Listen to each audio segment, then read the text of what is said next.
Good morning, everyone.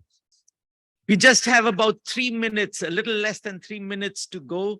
I invite you to take your seats.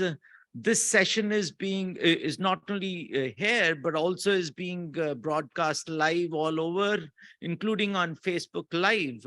So we need to start on time. I invite you to take your seats before we can kick off. Thank you.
Good morning, everyone. We're just about to start. Kindly take your seats.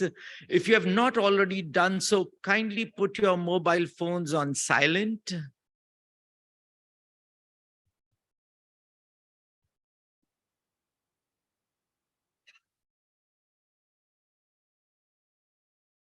Good morning, good afternoon, good evening, wherever you are. I'm not going to say good night because I want you to be up and awake with me today. Science, technology, safety, innovation. These are typical words that you would find in IEC community. These are words you would find in the preamble or introduction to most IEC standards and conformity assessment schemes. But guess what? These words that I'm sharing, science, technology, safety, innovation, I picked up these 4 words from the UN SDGs targets and indicators. I'm sure you already know that the 17 UN SDGs and their targets and indicators were not developed by IEC. They were developed by the political leadership of 196 countries. Just think about it. Political leadership of the world talking about words which are integral to IEC, to us, our work and our output. Now, when they start talking about what IEC is doing, then what are we expected to do? How do we engage with the whole topic of UN SDGs? How do we create value for society in the coming future? Good morning. My name is Vimal Mahendru, and I have the privilege of being your host for this session along with my US colleague, Sonia Bird. This session is all about getting the word into the IEC community about what is expected of IEC in the coming times, especially when we look at UN SDGs. We will also be discussing what are the good things that are going on with UN SDGs and what more needs to be done. The UN SDGs are a clear global accepted blueprint to make our planet a better place. IEC standards and conformity assessment systems contribute to all 17 UN SDGs, either directly or indirectly. The SDGs have become an increasingly important marker for IEC technical committees, many of whom have already modified or updated their as strategic business plans to reflect their work and their work's alignment to the UN SDGs. Many of them are still in the process of evaluating how best they can deliver value. For IEC stakeholders, which includes all of us, including our secondary stakeholders back home, including policymakers, regulators, academia, research institutions, it is important to understand the relevance of these goals and how to connect IEC standards and conformity assessment schemes with national targets and really deliver value for the whole society, I think. With this in mind, this international roundtable on the UN SDGs has been crafted. The whole idea over here is that by the end of these 3 hours, we have a clear idea of what more needs to be done. How much is the gap between where we are today and what we really need to do to deliver, so that the political leadership can look at us, you and I, and say, guys, great job done. You are a great enabler for a better society, I think. And so these 3 hours of session, we have broken up into 2 sessions. And the first session is more about talking about what businesses can do, the business and what it means in terms of impact. And the second session is, what does all this mean for IEC? Hopefully by the end of this day, I will be able to summarize it with a call to action and say, hey, these are the key findings. This is what is going to go to the IEC board and to the various IEC boards, including standardization, conformity assessment, and the market strategy boards. And how do we bring it all to more dynamism? To kick off today's proceedings, may I first invite Gilles Tonnet, the Deputy Secretary General of IEC, to give a view from the Secretariat. We had invited Philip, who was very keen to join us, but Philip is busy with the IEC board meeting, which he couldn't avoid. So I have, Gilles Tonnet joining us for this session. Gilles, please.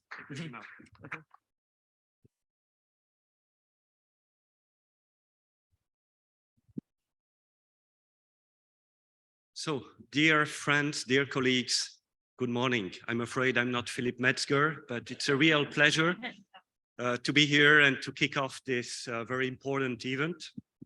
And many thanks to Vimal for this kind introduction.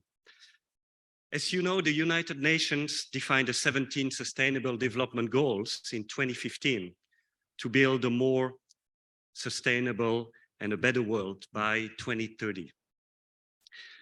Well, the IEC hasn't invented the SDGs, as reminded by Vimal, but a couple of years later, we began our journey to realize that IEC standards and conformity assessment can contribute and are actually already contributing to achieving the SDGs and actually the 17 SDGs. The IEC work directly impacts those SDGs in very different areas like smart cities, climate actions, energy access, just to give you a few examples. Our expertise can play a fundamental role in protecting the environment and attaining a safer, more efficient, and more equitable future for all of us on this planet. The IEC SDG journey started a few years back, actually with an SMB subgroup, ADOC 84, which actually Vimal was very instrumental in creating in order to raise awareness in the technical community about the importance of SDGs. Vimal has also become the special envoy for SDGs, and we are very proud to count on his support to mobilize the IEC community. After ADOC 84 was created, the IEC board took the succession and created a task force on SDGs. And this task force is also co-chaired by Vimal and Sonia here. And I really would like to recognize our 2 colleagues for their really critical role in, I don't want to say mobilizing the IEC, but really to changing the mindset in our community. So many thanks to you both. But it's not just enough to simply recognize our role to society. we also need to assume our responsibilities. And I just wanted to give you 3 examples or 3 ways in which the IEC really assume its responsibility in achieving or helping to achieve the SDGs. Firstly, IEC standards and conformity assessment play a fundamental economic role and support the global trade. They provide the tools for building critical infrastructures. The IEC deliverables enable countries and industries worldwide to adopt and build sustainable technologies and apply international best practices. They also form the basis for quality, innovation, and risk management. So that was the first point. Secondly, we're also promoting the business case for embracing the SDGs, which can act as a driver for innovation, for opening up new markets, and for bolstering investment opportunities worldwide. We're already working with governments, with industry worldwide to provide guidance on how standards can support policies and can help government implement their policies and also in this context recover from the pandemic. And I want to mention the G20 event that took place last month, which IEC played a very instrumental role together with our local host, the Indonesian member of the IEC, as well as with ISO and ITU. The theme for this year was Recover Together, Recover Stronger. Our message to the G20 government was that international standards and conformity assessment can underpin their work and help them address the major challenges identified in the SDGs. Of course, you know the IEC is also contributing to fighting climate change. You will not be surprised that we have witnessed massive flooding, extreme temperatures, fires, droughts all across the world. This year was particularly dramatic for many countries. Just looking at the latest figure from the International Monetary Fund, they estimate that over the past decades, damages caused by extreme weather amounted to about $1.3 trillion US. And they will cost us trillions more in economic losses. So what do? One solution is to make infrastructure more resilient in order to avoid costly repairs and minimize the consequences of disasters. And this is actually embedded in SDG number 13, which called for action to combat climate change and ensure that we can adapt. Adaptation is really key here. And the IEC can play a very critical role. We can help strengthen the disaster resilience of infrastructure through built-in safety mechanisms, new processes, and also minimum requirements in our standards and conformity assessment. Of course, we also support the transition to a less carbon-intensive economy and a more sustainable energy system. We have undertaken a range of activities to bolster solutions and services for net zero, circular economy, sustainable development, all aligned with the UN SDGs. And I want to mention as well what we did at the SMB 2 days ago. The SMB met here in San Francisco, and one of the things we did was to review the work of one of our ad hoc groups led by Oscar, our colleague, SMB colleague from Spain here, ad hoc 94, on carbon footprint data for the electrotechnical sector. One of the recommendations is to develop guidance to our technical committees to support the development of product-specific rules to assess climate change. We believe this is a major step that we will undertake also together with the 2 other boards. So we're really speaking about coordination here. The MSB, the Market Strategy Board, is also looking at developing an electronic certification program for CO2 footprint. The 2 boards are already working together. And the CAP is also a working group on SDGs, mapping the conformity assessment work against the standards related to the SDGs. They will propose draft objectives for future conformity assessment activities. So the 3 boards are really aligned to work together and help achieve the SDGs. And the third way in which we have been assuming assuming our responsibilities is by mapping our standards against the SDGs. And to be honest, the process is not really simple. Only very few IEC standards can be clearly attributed to one goal. Most technologies are relevant to many different goals. For example, if you take motors, they can be found in many applications, from air conditioners, transportation, industrial automation, refrigerators, so residential, commercial, industrial applications. So the work of the IEC is crucial to make our publication more accessible to lawmakers and regulators to facilitate the work of governments. But I think the underlying message here is we're not talking marketing here. We're talking about changing mindsets and changing cultures.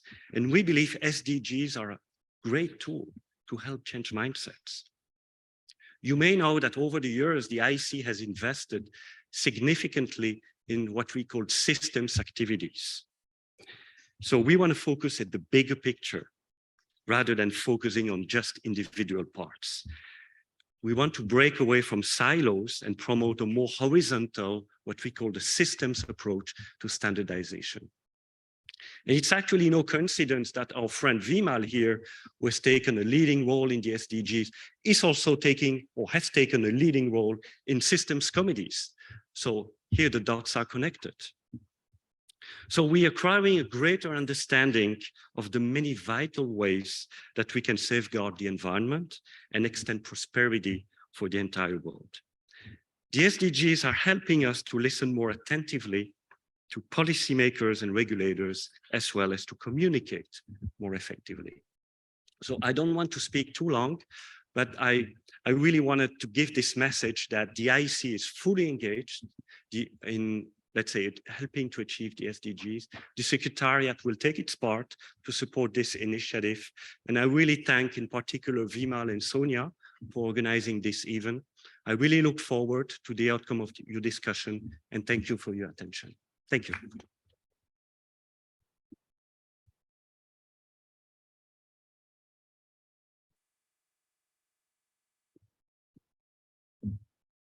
Thank you, Gilles. What a lovely summary of all the actions already being undertaken in IEC and by the Secretariat. Gilles, don't be surprised if I call you to be a permanent member of the IEC Task Force on UN SDGs. That was great, actually. Thank you. Oh, yeah. Yes, we can both try that. Okay, to begin the proceedings, let's go on with the first session. The first session is about business can make big impact. That's the title of the session. Over here, we will have a discussion on the role and responsibilities corporations have in addressing the UN Sustainable Development Goals, the targets and indicators therein. To kick off this panel, I want to invite my very dear friend and past chair of the SMB, Jim Matthews, to join me on stage. Jim Matthews is presently the president of IEEE Standards Association. He's also a member of the IEEE Board of Directors. Jim is a senior member of IEEE after joining IEEE in 1976, while as a student at Georgia Tech. Previously, Jim was vice president of IEC and chair of the Standardization Management Board. Jim was a member of ANSI Board of Directors from 2001 to 2020. He also served as an ITUT rapporteur for over 10 years in Study Group 15 on optical transport. Jim is the Director of Technical Standards and Standards Policy for Corning's Global Products and Markets. He has represented Corning and as a participant and as a leader in various roles at national, regional, and global standardization groups.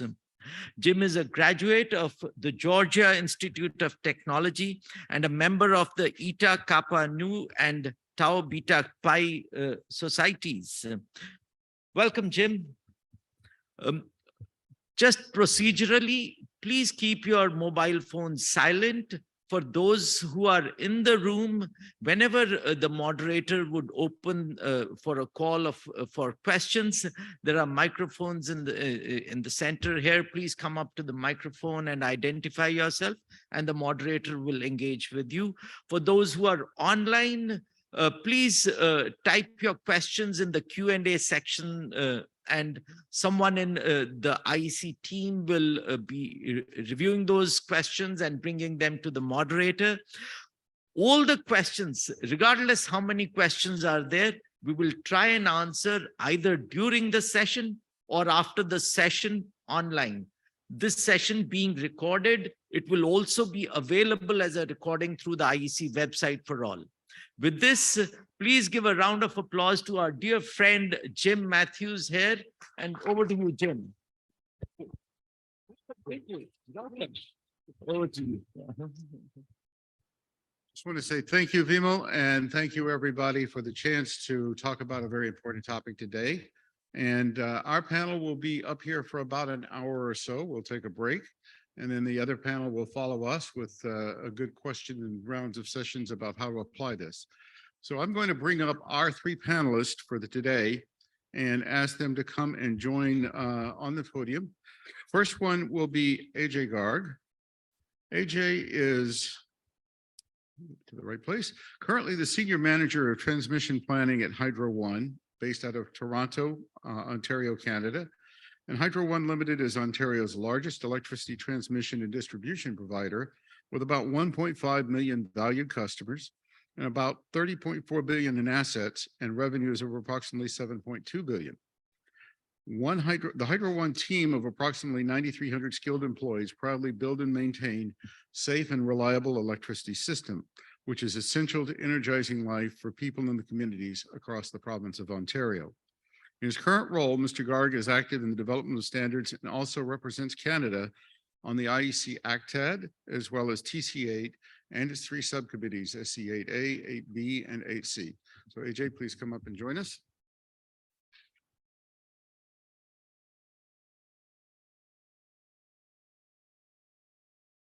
Our next panelist is Jonathan Colby. Jonathan is an entrepreneur and the president and founder of Streamwise Development, a client-driven consultancy focused on enabling innovation and commercialization in the renewable energy and aerospace industries. Jonathan's actively involved in standards and conformity assessment through the IEC, and he serves as chair to TC 114 on marine energy. He's a convener of the Marine Energy Sector Working Group under the IEC Renewable Energy Conformity Scheme.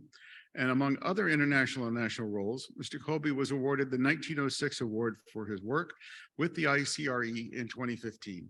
A very enthusiastic and active person, Jonathan Colby.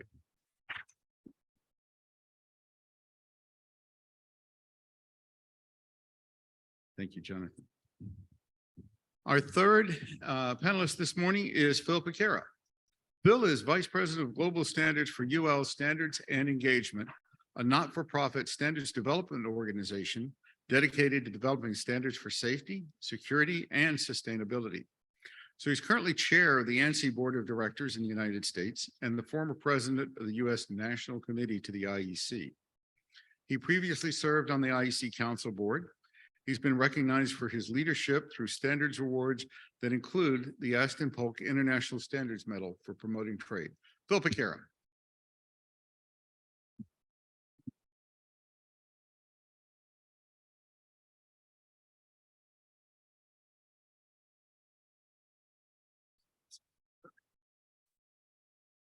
Testing, 1, 2, can you hear me?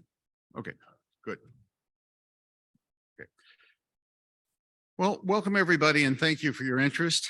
We hope to provide some good answers and good discussion to the activity. I'm going to give each of our panelists a few moments to say any of opening thoughts and remarks they would make, and then we'll walk through some topics that relate to industry and business. We have an opportunity to make a big impact. And when we work as a corporation to invent, make, and sell things, we work every day to try to figure out how to do that in a way that is profitable, that is economically efficient, that is all of the things that we've done for decades. But now we're beginning to be aware that it also needs to be sustainable. So we make choices all the time about what we do and how we make things and how we sell them, what we use them, what they're made out of, and all kinds of processes. And so we need to be thinking about how we can incorporate that in a better way into our design, life cycle, and all the processes. We're going to talk about the role and responsibility corporations have for the UN Sustainable Development Goals. Let me first ask AJ if you would like to say a few words. I hope you can hear me. So from Hydrogen perspective, of course, we are north of the border here in Toronto, Canada. We are totally committed to UN SDGs. We are a little bit late starter. UN SDGs were in 2015. We embarked on it in 2019, but we have been working towards them. We formally adopted through the board very aggressive plan to take our journey over the next 20 to 50 years for the SDGs. We are totally committed, and we talked about technology, innovation, and so on. SDGs are also about other human factors, such as integrating Black communities into our businesses, partnering with indigenous communities, partnering with communities, and so on. So we should also talk about and think about in the IEC community, how we integrate other personal and community members who are left out. They should take active participation, and we should encourage that. And our board is very much committed to that, and we'll talk more about it as we go on today. Thank you. Jonathan? Yeah, thank you, Jim. Good morning, everyone. I'm very pleased to see everyone here and to be back together in person. Coming from the renewable energy space, I think there's a very natural connection with the UN Sustainable Development Goals. We clearly have a direct impact in terms of the decarbonization of our energy systems. So for me, this is a very natural topic, and one that I think renewable energy really fits well with for this panel. I think a couple things I'd like to talk about today would be sort of the culture within a corporation of embracing sustainability. I think, again, in renewables, that culture is much easier to achieve because the goal of the company is to produce clean, renewable energy. And so you tend to have a sort of holistic look as a company about the impact we're having on the globe by decarbonizing the energy system. I think a place that gets more difficult, especially for small to medium enterprises, is in the funding of that, where you are looking at how to survive as a company. And so finding ways to incentivize and really make it a part of the business case, as I think Gilles touched on, is important. Reaching down into your supply chain is another really important piece, especially for the renewable sector. And then the last one that I hope we can touch a little on today is the circular economy aspect. And from a renewable energy perspective, the last thing we want is all of our equipment to end up in a landfill. That would be quite counterproductive, really, to the goals of a clean energy and a decarbonized energy sector. So those are some things I'd like to touch on, and I'm really pleased to be here with all of you today. Thank you, Jonathan. Phil? Yes, good morning, everyone.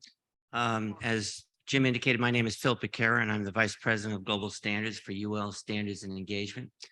UL Standards and Engagement is a nonprofit standards developing organization. We are part of the overall UL enterprise, but we are independent, and we, although we are part of that enterprise, we do share the same mission. We strongly support the SDGs. We have a portfolio of about 1,400 standards.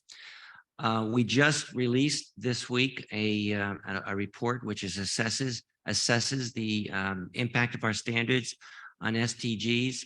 And we found some interesting statistics. Over 950 of our standards support one or more of the SDGs. At least one UL standard can be attributed to every one of the UN SDGs. We found that we have a number of SDGs that we have a large percentage of our standards involved with. For example, SDG 11, which deals with sustainable cities and communities, we have 154 standards that are associated with that particular SDG. We have about 130 standards associated with SDG 7, which is affordable and clean energy. And we have about 120 standards that are associated with SDG 12, which is responsible consumption and production. So we are very much committed to the work of the SDGs. We're excited about the opportunity to share collectively our knowledge of SDGs with everybody this morning. And we're looking forward to assessing where we are today and where do we plan to go in the future as a community. So thank you very much. Great. Thank you, Phil. And I'll just round out the picture a little bit with my own perspective. Is Jonathan is the small, medium enterprise corner of the world. I am from the large enterprise corner of the world, and a global manufacturing organization that's been a publicly traded company for 170 years. So that means that we make a lot of different products for a lot of different areas for sectors, including automotive, medical, communications, and many other things. And, bring you things like the fiber optics. We send our messages over, the Gorilla Glass that's used on your phones and tablets and other devices, specialized ceramic or specialized glass vials for pharmaceutical production and vaccine productions. So it's a lot of different things that we work in with materials, energy, and activities. So we have already begun a journey to try to address that, but over a company with many diverse areas and markets, it's challenging. And I think, one of the things that is real for us is that why do we care? Well, our shareholders certainly want us to do the responsible thing and are asking more and more to report and account for what we're doing in terms of sustainability. Our customers ask us to do many things. Some challenge us to reduce or eliminate carbon in terms of our process, be carbon neutral, to be other things. And so they want us to also do the right things. And we are a community as our company. We live in a small town. Our offices are there. People live and work with each other and people know each other. So there is no ivory tower that people are away in. These are our friends and neighbors who are affected by what our plants emit, about what we do in terms of materials we use and the things we do. So we care. And so this is a challenge, but it's one we want to use the standards. And as Vimo pointed out, especially to look at things from a system approach. It's one thing to try to do this in bits and pieces in little silos. It's another thing to try to do it as a holistic view and say, how can we get some complementary actions from one part of a technology and another part of a technology and make it work even better.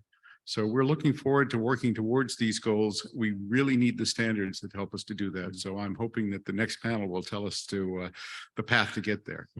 So let me go back and ask the question to the panel and give them a moment to talk about this. Is, why should corporations care about the Sustainable Development Goals? Why does it matter?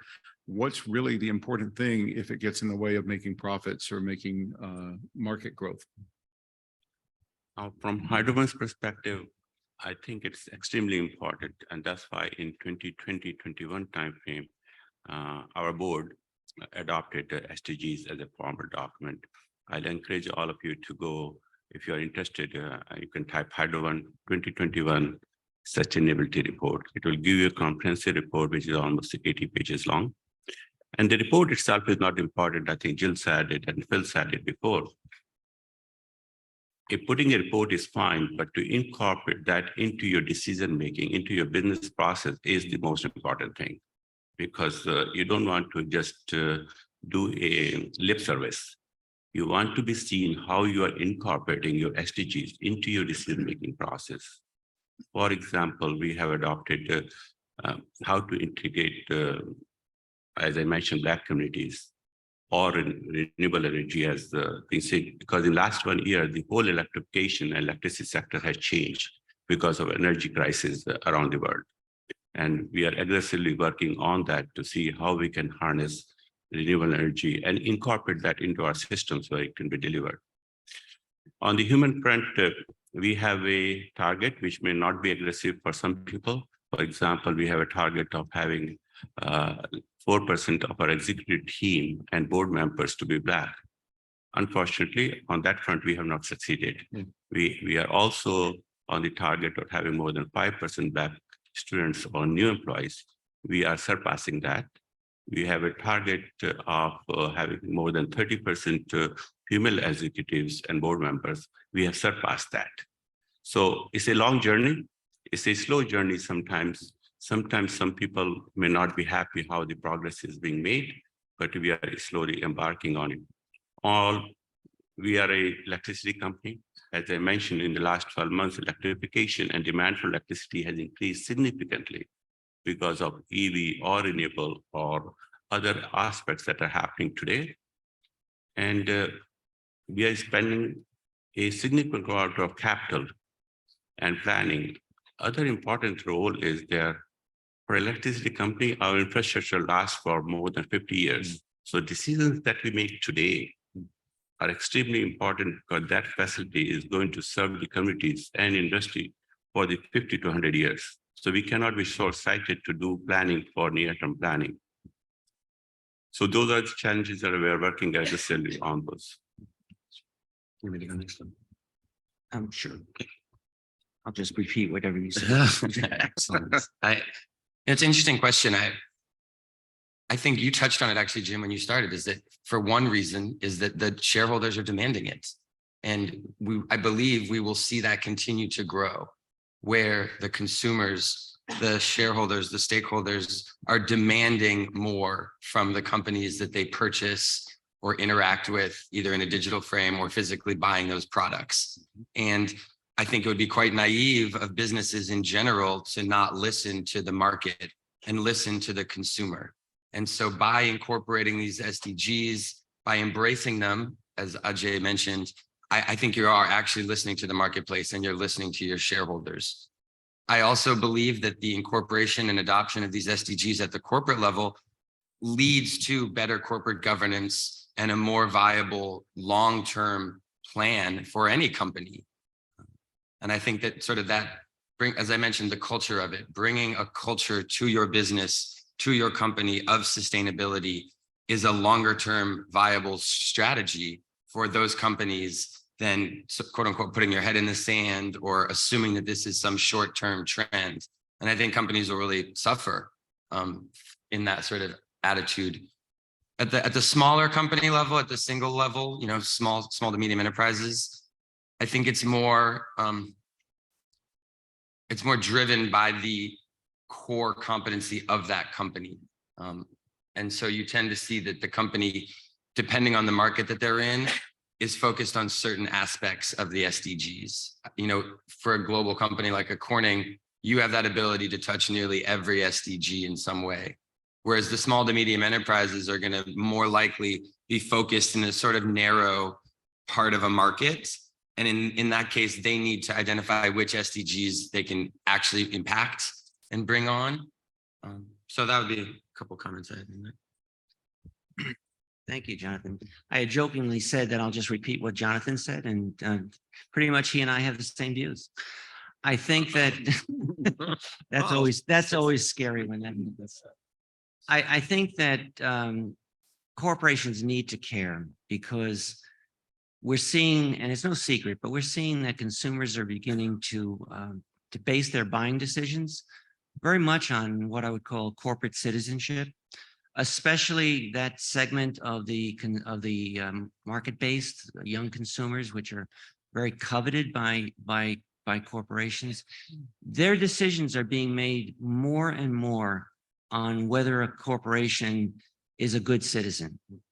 And I think that, you know, it's difficult to say, but I think that the profit motive is a big factor, and it's being driven again by young consumers who are saying, does a corporation actually walk the talk? Does it do the things that are important to provide sustainability for this planet? And so I think it's in the corporation's best interest, in the shareholders' best interest, and in the consumer's best interest for the corporations to pay attention to the goals of the SDGs. Thank you. Yeah, thank you, folks. Some good overviews there in different perspectives, but they all lead us in the same road. And I'll share with you a little bit of history that kind of says we've been on this path before. If you go back to when IEC created TC 111, which is environmental standardization for electronic products and systems. That was the introduction of European requirements for WEEE and RoHS and hazardous materials and other things that we had to take a look at. And I know some companies took a very progressive look at it and said, okay, we're going to embrace this and figure out how to look at our materials and look at what we're doing and manage what we know and analyze what we use. Others said, well, that's a European thing. We don't have to worry about it. You know, our market is here. We'll do this and that's fine.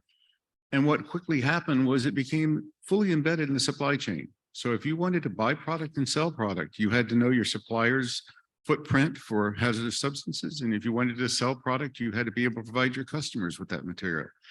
And so I think we're seeing this repeat on another cycle in the constants of sustainability, is that as a responsible organization that wants to survive and grow and do business, whether you're small or large, you have to figure out how to address these questions. But I will ask the question, and I think I know the answer, but I want to ask the question to our panel, is if you think about initiatives that come and go, some that last and some that don't, is this a phase, a fad that's going to go away in a few years? You know, you look at a lot of people like my daughter, who's a Generation Z, and say, no, it's not going away. But I'm curious, does our panel also agree with that this is something that's a change and an evolution and an inflection point in our world? We'll reverse the order of the panel now. I think there's no question that this is a permanent evolution that's taking place. I think it's been taking place for decades. I think the only thing that's happening now is the progress is more rapid. I think it's because there's more reporting, more discussing of the SDGs. And so I think there is no question, Jim, that this is an evolution that is here to stay. It's going to be with us for a while. And I think we just have to get on the wagon and make sure that we're doing our part. I'm trying to drive the wagon. Just let the record reflect. Yeah, it's clearly here to stay. We've heard it all week already in many, many different topics. We're depleting the resources on our planet faster than we can keep up with. We're seeing these dramatic changes in the climate that is directly impacting the livelihood and well-being of billions of people on our planet. We're seeing the impact of, war in front of us, and it's impacting the cost of energy, the availability of food, the prices of food for people globally. And yeah, I'm trying to drive that wagon.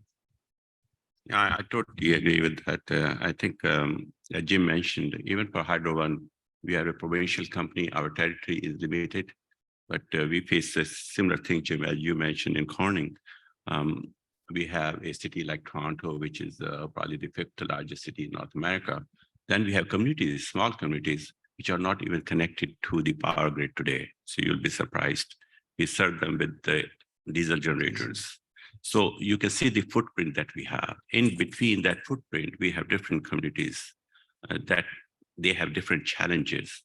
And we, being a provincial company and being a major entity in the province, we have a role to play to support each of those communities where they are required, including adopting technology. Like we are embarking right now on fiber to go through remote communities so that everybody will have internet communications and so on and so forth. So it's going to stay, it's going to evolve. And I also want to say, Vimal, that this 2015 SDGs were not the trigger. Corporations and we have been subconsciously or consciously working on many of the SDG objectives for last 20 years probably. And so this is just formalizing how we are going to deal with it. From Hydro One perspective, I can theoretically tell you that we are focused today on maybe 7 to 10 SDGs very formally, but the other SDGs are directly or indirectly being impacted with our decisions. We have also, for example, adopted the United Nations declarations for indigenous communities. We are making actual partnership with them, not just supporting them. We want them to be capital partner in our projects so that those communities can thrive further. So it's going to stay longer. We're going to evolve. We have some performance benchmarks today. Those benchmarks has to be challenged when we reach those benchmarks. I already mentioned we have reached some of them. We have not reached some of them. So it's going to be a long iterative journey as we move forward. Thank you, AJ. I think one of the things that's Jonathan touched on that's a very important point is that it's not enough just to show up and check the box. It is important to take an active role, internalize it, and take leadership. And so one of the questions becomes, how can we as industry do more? Certainly by participating, by engaging, but I think one of the culture changes that comes with this is either a consequence or an unintended consequence is more openness and transparency. What we're doing, what we're using, how we're doing things, who we're working with, and reaching out to the people and communities that we serve in our roles as the less fortunate, the less or the more affected in ways that can be beneficial to our society as a whole. So one of the questions is, how can companies be encouraged to be more proactive, be more of an advocate rather than just a participant in meaningful change? And I will also throw in one more point, which AJ talked about as well. In our company too, it's not just the 17 SDGs. It is also a broader look at the whole picture and many other initiatives and many other activities, but it's the same goal and the same destination. So how can we do more to be proactive rather than passive? I think from our perspective, I think we need to, of course, stand for people. We need to stand for environment and for the planet. The SDGs are directly or indirectly related to all those three elements. And from a company perspective, yes, the board has a mandate. Board has the advocacy. The executive team has the advocacy to do.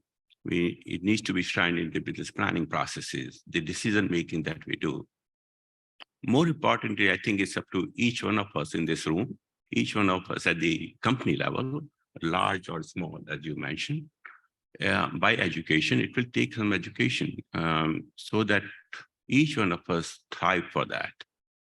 Because company alone cannot do anything. We have to be parts and parcel of it. We need to believe in those SDGs. Yeah, clearly. I think as I think about this, I think about communication, honestly, as a starting place. And I believe within a company that communication needs to be in both directions. And so you need to have the leadership of the company with a clear vision and a clear statement of their vision. But you also need the buy-in and sort of full engagement from the members of your company. And so it cannot just be a top-down, we shall do this as a company. There needs to be that bottom level engagement and feeling of enabling of the people within the organization so that they embrace that vision that's been clearly articulated by leadership. I think that's much easier in a small company. I realize that it can be quite complicated at a very large company to have that level of engagement. You look at like a Google, for example, and 7 or 8 levels until you're at somebody in the VP position. So it can be very difficult to get that sort of buy-in and real feedback. But I think that's a huge one. I talk a lot with companies about time management. If you have someone working 9 to 5, full out, and then you're asking them to do some of this work in the evenings, in the weekends, I personally don't think that's an effective strategy. It's the same for writing standards. To really empower the people of your organization, they need to know that they have dedicated time in a given week to focus on this, to think about this, to implement some of these within their day-to-day job, and that it's not an afterthought after you do your 9 to 5 day job. And I think that's a really important piece, is that, not only enabling the discussion, but actually giving people within the company time to think and work and be active on the implementation and engagement with the Sustainable Development Goals. Well said, Jonathan. I think, Jim Matthews said that it's not enough to just check the boxes. I think it's important. I think there are 2 elements that corporations need to adhere to in order to truly make progress in the SDGs. The first of which is to be genuine, to develop programs and initiatives that truly are important and meaningful, and not just paying lip service to the SDGs. It's important to be able to communicate those results both externally and internally.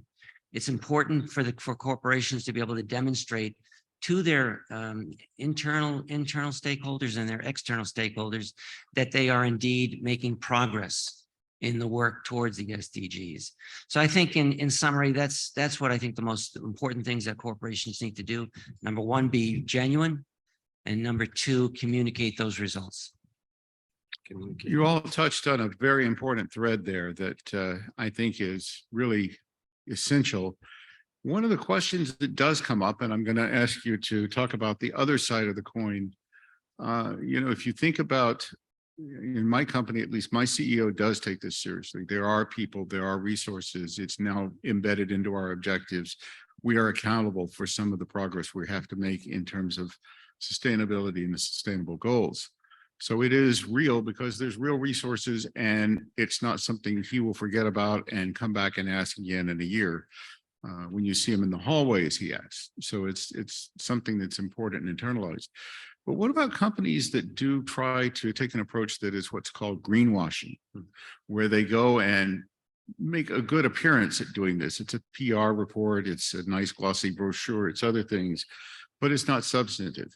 Is it as obvious to us everywhere? Is it something that they're eventually going to realize, or will they actually succeed in saying, well, look at our great report, we're doing these good things? Thoughts? I think, Jim, that's a very tough question to speak on. I think you had to look in the mirror yourself.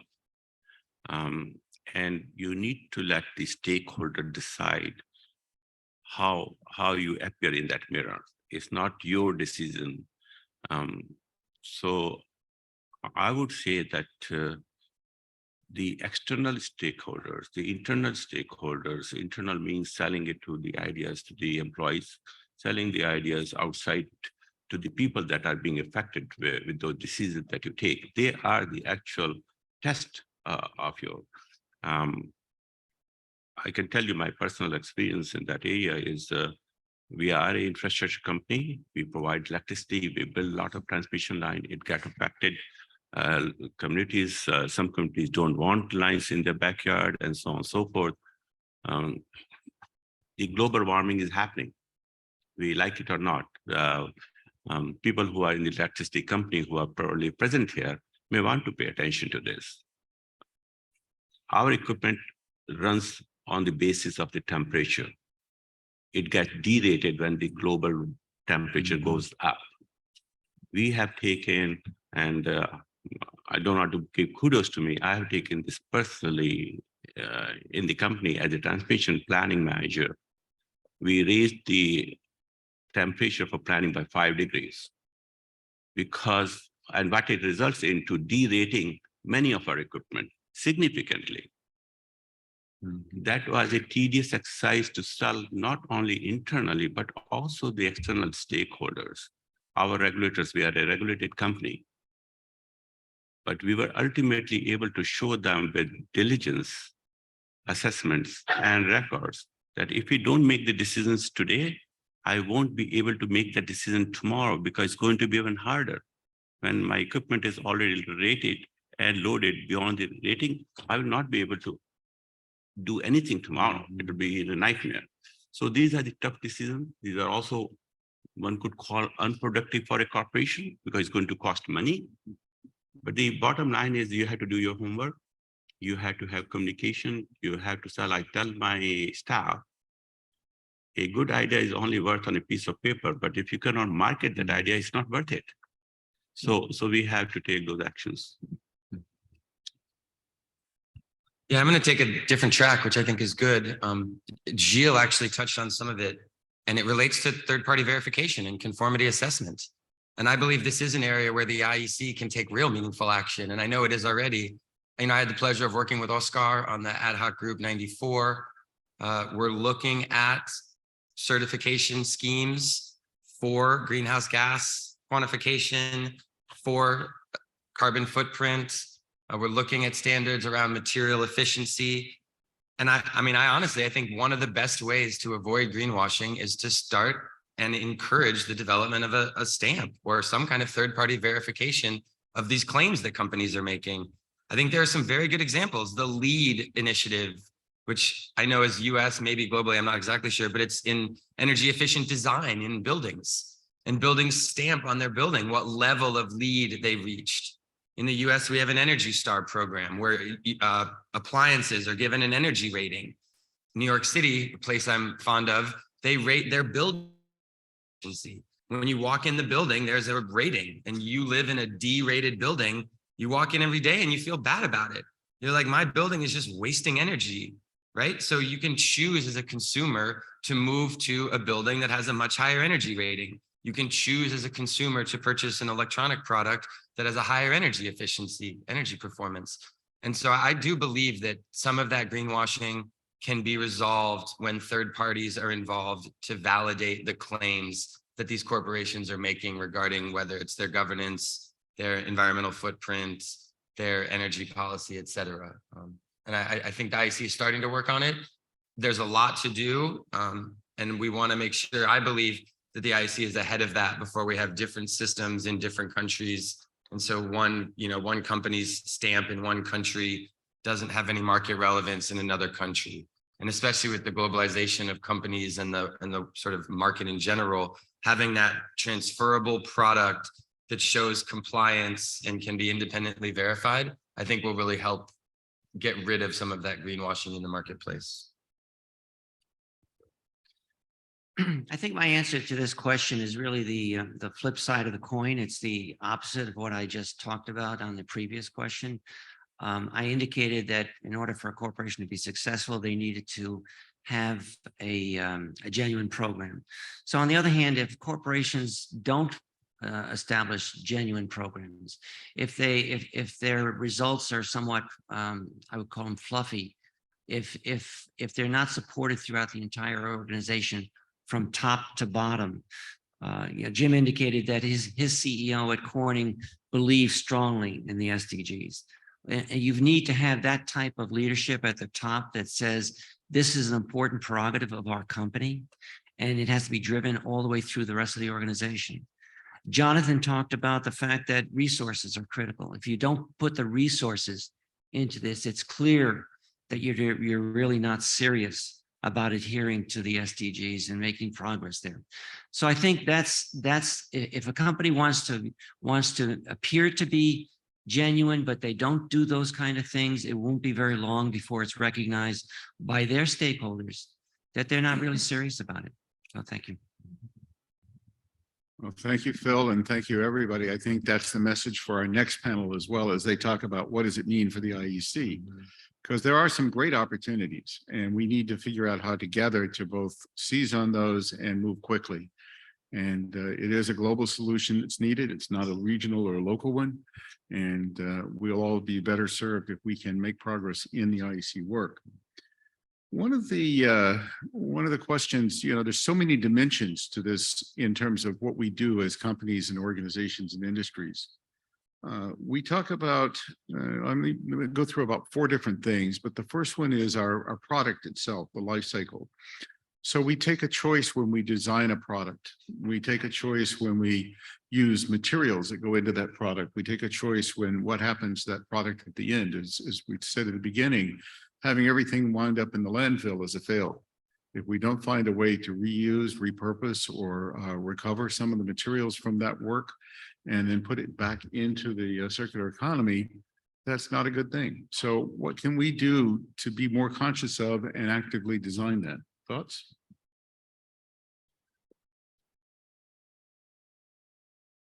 So Hydrovan is a sustainable electricity company. We have been designated as a by Electricity Canada because we provide electricity which is 94% carbon free today.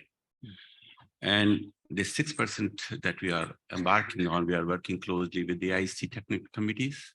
One of the challenge is on the equipment size. For example, some of you may know SF6 breakers and SF6 equipment for gases that cause these greenhouses. So we are working very closely on that.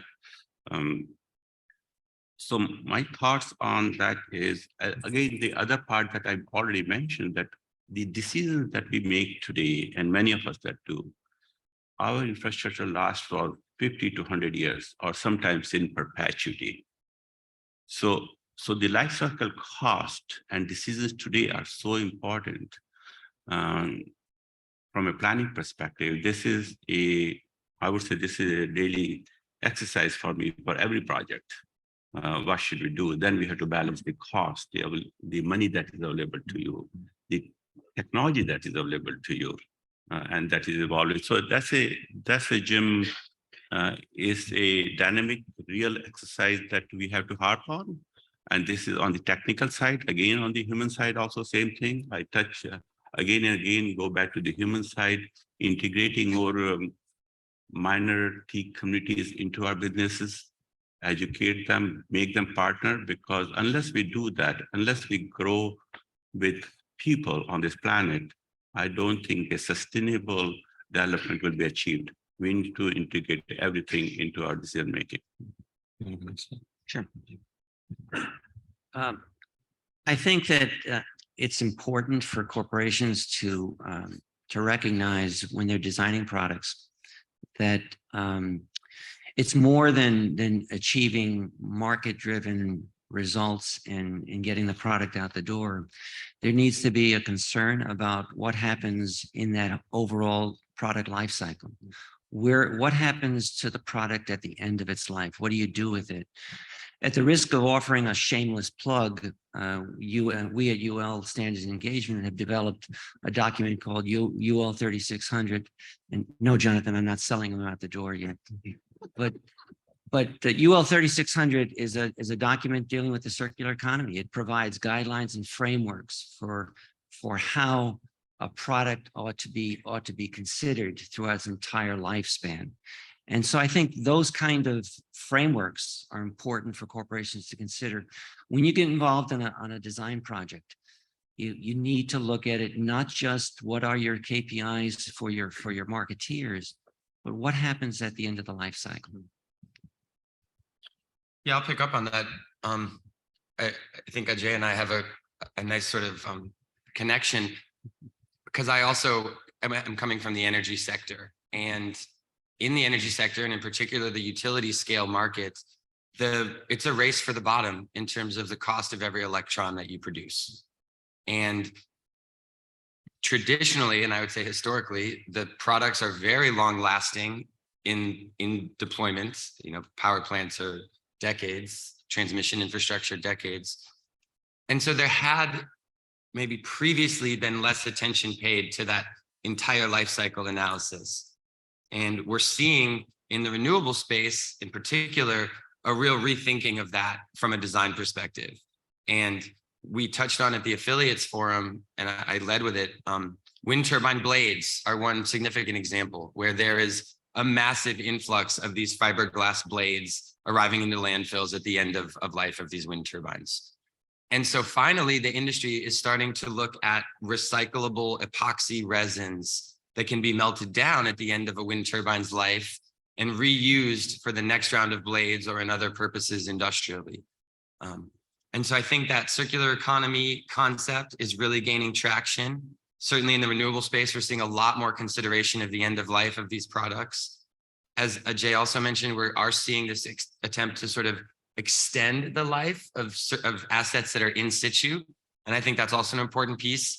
As you look at a, say, 25-year life on a wind turbine, can you go out there and extend the life of that, whether it's through an inspection plan, whether it's through some kind of retrofit plan? So yeah, and I totally agree with Phil that there needs to be emphasis at the beginning stages of a product's design in a way that maybe hasn't been done historically. And so it's nice to see that that is really gaining some momentum. So yeah, I hope that's helpful. That's all a very good approach. And one of the questions that we obviously face is designing for the whole life cycle, which is kind of counter to what the industrial world wants to think about, which is very short term. And so you have to think through the whole life cycle in the longer term. So having things like a life cycle analysis and other things, I led one group in one of our businesses to look at the differences between us and one of our competitors. And the fundamental real difference was that they use bunker fuel to use heat and energy to melt materials for glass, and we use natural gas. But obviously, you've got to think about what are the technologies and where can we go to green energy, better electricity, or other things to do the same quality and maybe even better, and do that in a way that can get us to where we need to be. But one of the important things is also the metrology and how we measure this. You know, when you do a life cycle analysis, do you design it at the front door and the back door of your facility, or do you do it with the materials that come to you, or where do you define that boundary? Because you get very different answers depending on how you do that. Same thing with end of life. We sell a product that is integrated into a larger scale product to a customer. Is it our end of life when that product goes out our door, or is it really the customer's product that has to be a part of our accountability also? So there are a lot of things that go with the nuances of measuring this and the details. So great opportunity for us as standards and standards makers and conformity folks to begin to think about, you know, within our industry, within our technology fields, can we come up with some guidelines, some common metrics and other things? Thoughts, anyone?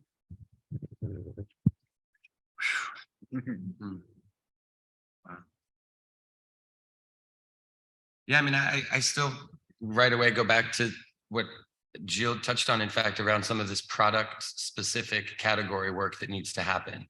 And the systems approach is clearly relevant, but for most of the products that the IEC touches, having some standardized guidance on the product itself, the ways to quantify, the locations in the supply chain that are necessary to quantify, and then a third party that can verify those calculations and that analysis that's done, I think provides a direct, path to a metric that can be independently verified. And I think that independent verification is a really important part of whatever metrics are chosen.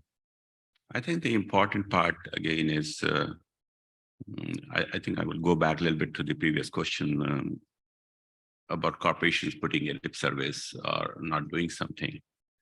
I think one of the most important thing of communication and education we can do, if you're not meeting performance scorecard, it's not really it's not something to hide with. The successes and the failures should be shared with each other. Otherwise, we're not going to learn. I already mentioned you some successes that we have on SDGs. I also mentioned you some of the failures, if you want to call, or we haven't been able to meet those targets. Unless we are open and transparent, we're not going to make a. Coming back to the next question, for our electricity sector, it has been a challenge for us sometimes to adequately measure the net zero impact, if you want to call. The tools are still being worked out. It is still fairly infant concept that has been developed. So how do you measure that? How much have you, unless you eliminate something, elimination is easy to measure, but reduction is very hard to measure. So I think this is some of the work that is happening within IEC different committees. So hopefully we'll come to a better answers tomorrow. Very provocative question, Jim. I think that I spent 35 years in industry before I came to UL Standards and Engagement. And one of the things that was very clear during that 35 years is there was very much a short-term focus. And I think Jim alluded to that. So I think what has to happen if we are to make any progress on fulfilling these SDGs is the time frame of our metrics needs to be changed from short term to long term. We need to recognize that the metrics are not just the narrow metrics of getting product out the door at a certain price point. The metrics need to include a lot of other factors, such as the impact on the planet. And how does that change? And how does that change over time? And so I think what has to happen, and I think, and this is not an easy challenge, is the focus of corporations has got to be a much more longer term based focus than it has been so far, or else these goals are they're just things on paper. Then we're never going to achieve them. Jim, if I might. Please. I think one thing we actually haven't really talked about is the relationship And in this case, I actually mean physical person-to-person relationships, because to get this information and to be able to really give a complete picture of your product, you're going to need to go very far into your supply chain. And if you're not maintaining and managing close relationships with your supply chain, you will not be able to get the answers you need. And if you just show up with an auditor and your supply chain is like, well, why are you here today? Like, I don't have time for this. You're going to have a much harder time proving to your customer, to the market, that you're serious about this. And I just think it is important to remember that the relationships you build and nurture and maintain with your partners, your supply chain, your vendors is really important in characterizing and cataloging the impact that your product has. Yeah, please, AJ. Yeah, on that note, I would say that IEC provides a very good form of networking. I'm serious about it. Networking between technical experts, networking with supply chain issues. And again, because we are an infrastructure company, we have very, very close relationship to other vendors across the globe, because most of our equipment is coming globally. There is absolutely very little that has been manufactured in Canada, for example. All the major power transformers and so on and so forth, they all come from different parts of the world. So having that very close communication and relationship, I think are extremely important. I think for, I would say, because of the COVID, people have not been able to travel, and we have hired many new people. I think that networking is still missing with them. They don't have that personal connection. I met Jonathan today. I'm sure if I called him tomorrow, I have this personal relationship and he will do something about it. But if we never met, I saw his name, it is a very different connection. So I think that relationship is extremely important for us. Well, I would absolutely agree. I mean, I work in a company that is so technically focused in developing materials and products and other things, and we do that very collaboratively with our customers and our suppliers, because otherwise we couldn't do that. So you all hit on a very important point there. I'm going to take one step further, go a little bit off script from what we talked about, and that is, IEC has had several initiatives to reach out to regulators. So talking to the regulatory community, getting engagement from folks. I mean, the US FDA, for example, is an active participant in some of our work at IEC, and there are others and regulators in parts of the European Commission and other parts of the Asian Pacific community.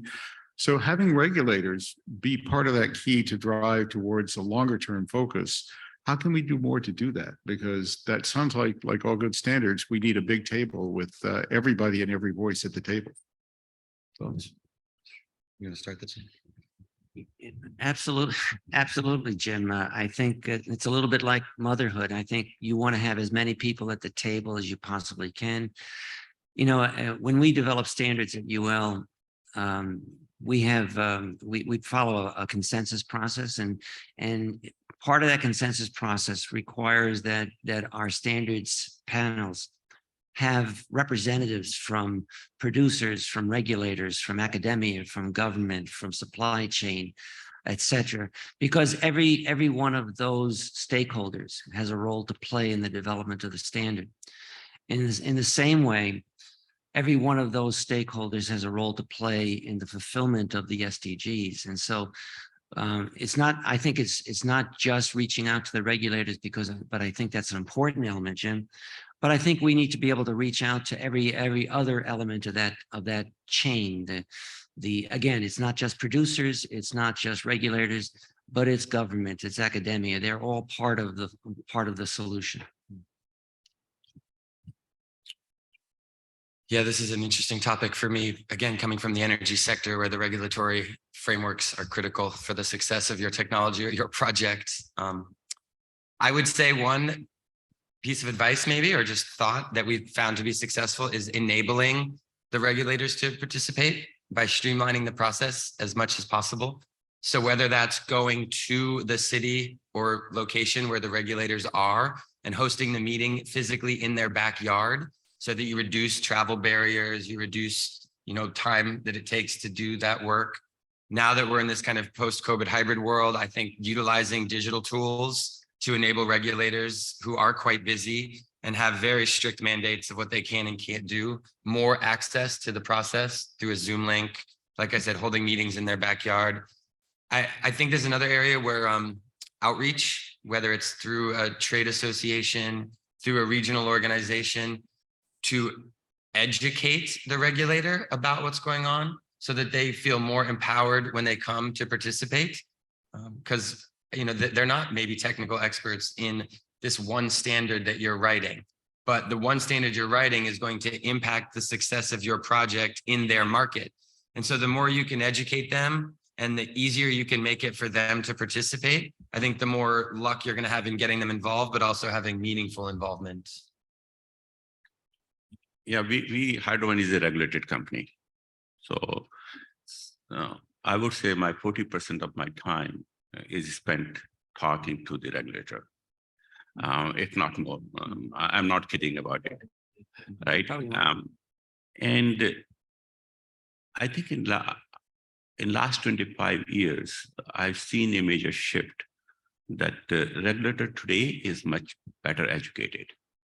They are much better tuned with national issues and international issues. They are much better aware of the standards that are being developed even by different countries, especially in the area of interest that is to them. So again, I go back to networking. I think it's very important that you have a good relationship with your regulator. You have a good relationship with the staff there.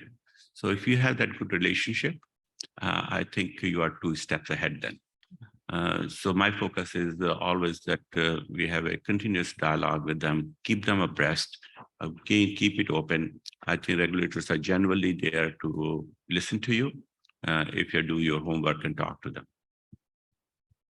Yeah, I think one of the things that we obviously see is coming back to a theme we touched on earlier too, is that we're going to have the way to broaden the footprint from the traditional industrial manufacturers to bring more voices and more diverse voices to the table.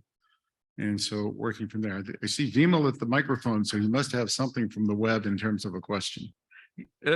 Yes, please, Jim. There are several questions coming from online, and given that we have about 10 minutes left, while this is wonderful discussion and I'm picking up a lot of points, I think maybe we can go to Q&A whenever you're ready. I have one more point, and we'll do that quickly, and then we can go quickly to Q&A to finish this up.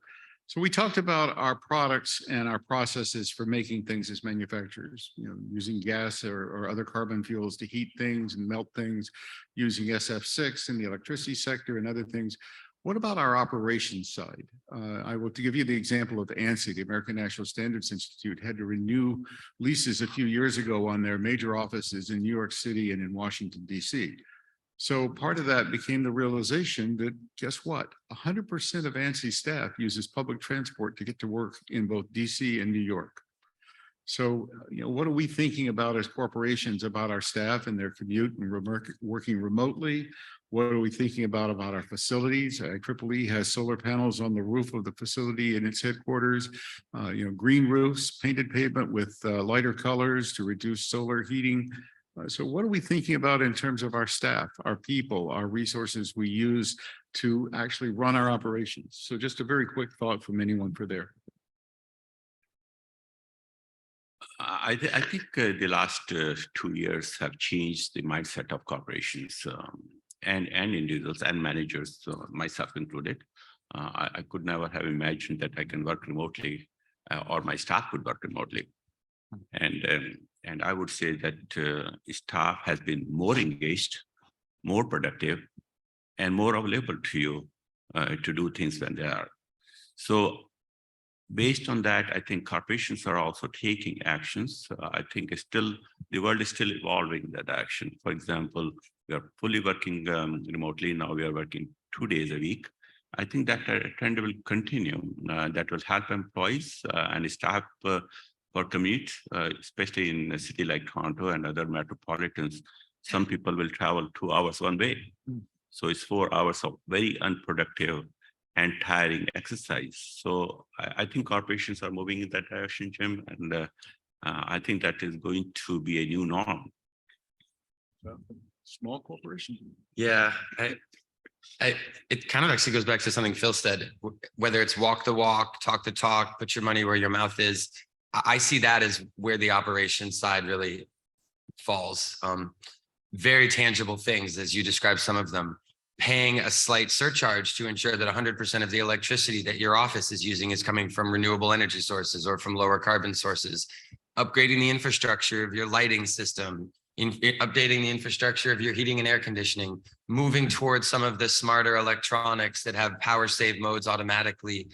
I think it's a capital investment, but I think if it's this holistic sort of cultural shift at the corporate level, the employees, the staff are going to be excited because they're a part of that change. The management will be driving that change and seeing the positive benefits. And if it's publicly traded, the shareholders will see the real, impacts. And if it's privately traded, I think you'll still have a value in the marketplace when you have that message that we're doing this. Bill? I think my response is pretty close to AJ's. If there's a silver lining that's taken place to the last 3 years with the pandemic, is we've learned that we can operate very successfully remotely in a virtual way. We also have recognized that we've lost a little bit of that face-to-face human contact that we certainly need. But I think corporations are beginning to realize that there's no reason why people have to be in the office 5 days a week. And I think most corporations are looking at developing hybrid work policies that allow their staff, their people, the flexibility to work remotely. And that certainly has got to have a positive impact on the planet because of all the points that have been raised so far. All right. Thank you. Vimo, bring forward your questions. And so for our panel, we'll do this in lightning round since we want to give enough time for the next panel as well. It's like speed dating. Yes. Okay. What are our questions coming from? I'll take one from the audience and then we'll take a couple from the online. Go ahead.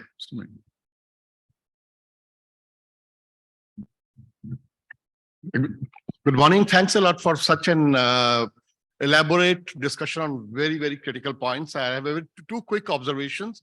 One, I think already my question has been stolen by Jim on the greenwashing, but I think I had some partial answer, but I'll maybe add my own perspective. The point, another thing that I have my observation as a sustainability evangelist for the last couple of maybe a decade. What I see sustainability now, corporations and even mid-sized organizations have sustainability officers, but how well equipped they are, I think that is where the gap is. And even the greenwashing can be partially attributed to the lack of competence and in-depth understanding of sustainability aspects and mapping them to the respective organizational design process and all that we need. And when it comes to I think countering the greenwashing and all this, I think we need more framework standard. Like I've been lucky enough to be part of STP 3600. And these are some of the discussion we had during development of STP 3600 was, how do we come up with frameworks? But they're so high level. We need more granular frameworks and then training and embracing. And I think that is where IEC could maybe play a role. Maybe you can add on to some other thing. I'm going to ask you to hold that one and come back and ask Ian and his panel because they're going to talk about what IEC can do. But I always do say that, standards are the bridge between a great idea and real implementation. So it is by having a robust standards process and standards documents and guidelines and reports and technical ideas, a whole net of things that can do this that will help. Okay, guys? Yeah, okay. fine. Let's go ahead, Vimo, to your question, please. Thank you. So we do have one question online. How can we individually advocate for the internal buy-in to promote real work, not just checking boxes towards SDGs in our companies and workplaces? Do you have any tips?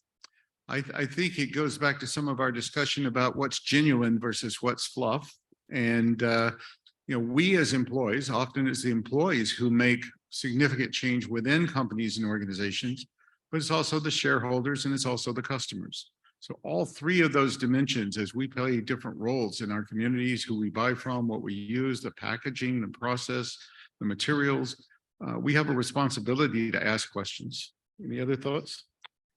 Just quickly, I think I already mentioned that if you take a good idea, do your homework and present it internally, I think people will pay attention. I gave you a couple examples already. So I would say that yes, as individuals, we can all make an impact, but we have to take the initiative. Sometimes we just don't want to take the next step.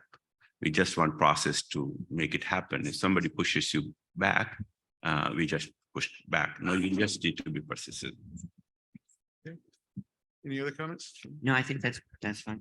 All right, we're going to do one last question from the audience. And we, as Vimo pointed out before, we will get to a way to try to address by correspondence all the ones we didn't get to ask or discuss. But thank you. Hello, good morning for everyone. Talking about regulators, how do you engage and compromise a regulator? Because normally a regulator not only see the big companies, it also see the small companies who can do the investment to change the process of the productions of their products. So it's gonna be fluff. It's only, if only the big ones can make the change, because the big ones are less. How do you engage the change? How do you engage? Because it's a political matter. That's why I just want to know, what do you think about it? Thank you. I think you're right. I mean, regulators have a huge responsibility of looking after the industry, which provides jobs and income and taxes and other things in their jurisdiction. Small enterprises, which need to be nurtured and grow, which will grow up to become medium and large. And they have a society responsibility to protect the welfare and health and safety of everybody. And they're often in conflict.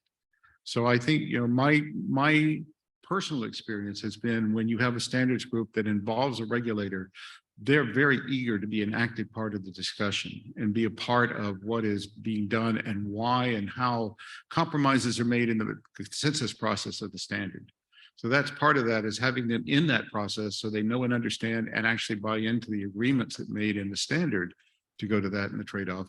But the second part is really thinking about both in terms of goals and aspirations, as well as hard limits for regulation. So there are certain things you can't compromise for health and safety and welfare, and other things. There are other things you shouldn't compromise because of the future and our economy and climate. And then there are other things you can aspire to. And maybe it's better to be a little more nuanced in terms of regulations than it is just absolute walls. Comments, Jonathan? Just a very quick one. Again, because we are a regulated company, we are the largest company in the province. We have over 25,000 megawatt of peak load. We have small entities which may have 3 megawatt, 5 megawatt. It is again a principle of SDGs that we as big companies, we advocate for the small companies. Otherwise, we are offline on the SDGs. Yeah, I'll just add, I think Phil touched on this about how it's more than just regulators, it's the whole government. And I do think that as you try to implement some of these changes, that there need to be incentives or policies in place that support those changes. For small companies, things like tax credits, grants that are available to support capital upgrades, they're relatively low dollar value.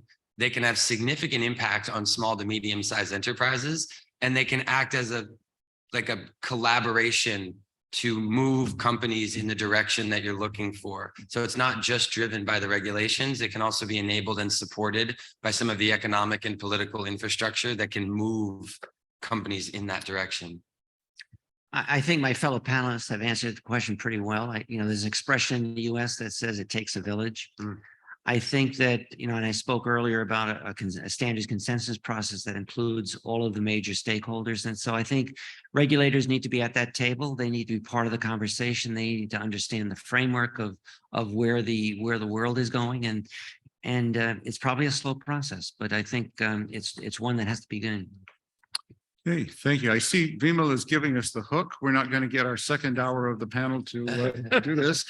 So I want to thank AJ and Jonathan and Phil and all of you for your questions and thoughts and support. I want to thank Sonia and Vimal for pulling us all together, and I'm looking forward to the next panel. Thank you very much. Guys, give a big round of applause to this panel. I think they've done an amazing job. Phil, Jonathan, Ajay, and Jim, I think I wish we could have planned for this to be at least 2 hours. That would have been perfect. Well, from your perspective, it might have been perfect. Thank you very much. Thank you. With this, let's head into coffee break. And after coffee, we will start the second session exactly at 10:55. So please be here in the room on time. Those who are online, this channel will remain open. You may be online, bring your coffee and join back. Coffee is served right outside. Thank you very much. Thank you.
Welcome back, everyone. Now it's time for the second session. In the first session, we were discussing more about businesses and how businesses are engaging with the UN SDGs and what more the businesses are planning to do. And this session is about bringing it home.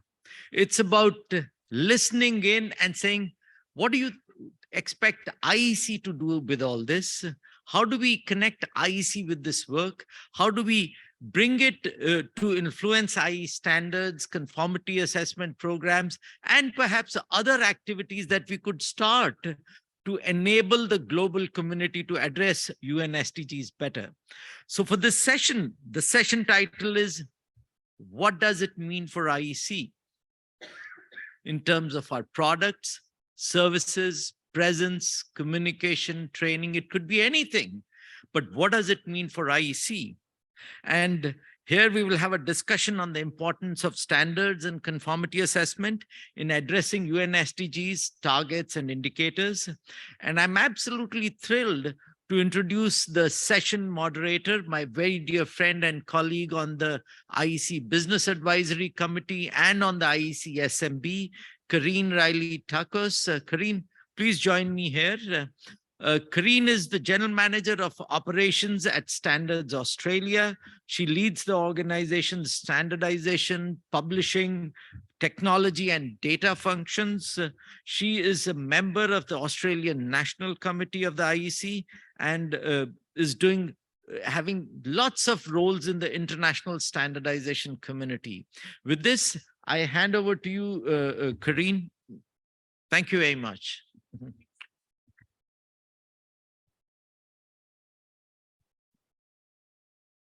Good morning, everyone. Thank you so much, Vimal. A very warm welcome to everyone here in San Francisco, but also to the audience joining us online. It's my great pleasure to moderate this session. We heard, the feedback from corporations and the absolute need for engagement with SDGs. What we're hoping to do with the wonderful panel that I'm going to be introducing very shortly is digging a little bit deeper into the points that Vimal talked about. So what does that mean for us? How can we actually ensure that the work that the IEC is doing will generate meaningful impact outcomes, and we're actually going to be able to say that we are truly enabling organizations and the achievement of the Sustainable Development Goals. We have a wonderful panel that will be joining me, so I would like to invite you all to come up, and I will do their introductions. So first, Bruce Nordman, he's the research scientist with the Lawrence Berkeley National Laboratory. Bruce's work focuses on the intersection of IT network technology with energy systems, with technology standards being a natural focus of his work. He has worked on physical layer communication standards, application layer protocols, user interface standards, and overall systems architectures. Welcome, Bruce. Our next panelist is Dr. Sadhvir Bisoon. He's the executive for standards at SABS. He holds various leadership and governance roles in national, regional, and international bodies. These include being the president of the South African National Committee to the IEC. He's also the council member of the African Organization for Standardization. He's a council member of the African Electrotechnical Commission, and he's a former council board member of the International Electrotechnical Commission. And last but not least, we have Ms. Batsinger Garacha. She's the former head of standardization and conformity assessment policy department at the Mongolian Agency for Standardization and Metrology. She is the secretary of the IEC National Committee in Mongolia, and she's also the IEC affiliate leader, and I'm sure she'll have some great perspectives for us from the affiliates program. So thank you all. Thank you for joining us. I'm really looking forward to, bringing these discussions to the core of what most of us are doing here today, and that is the role of the IEC. So I want to invite the panel to just give us your opening remarks and your thoughts, particularly in respect to what we heard this morning from our other panel members of, the importance for corporates to embrace SDGs, but then how the standards come along and support that and enable those organizations to do what they're saying that needs to be done. So maybe Sadhvir, we'll start with you. Thank you, Karen. And good morning once again to colleagues. It's certainly highly appreciated to be here and be part of the panel session of and discussion of a very important topic. So very interesting in terms of the morning panel session, in terms of the requirements, the challenges, and possibly a few take-home messages from the session.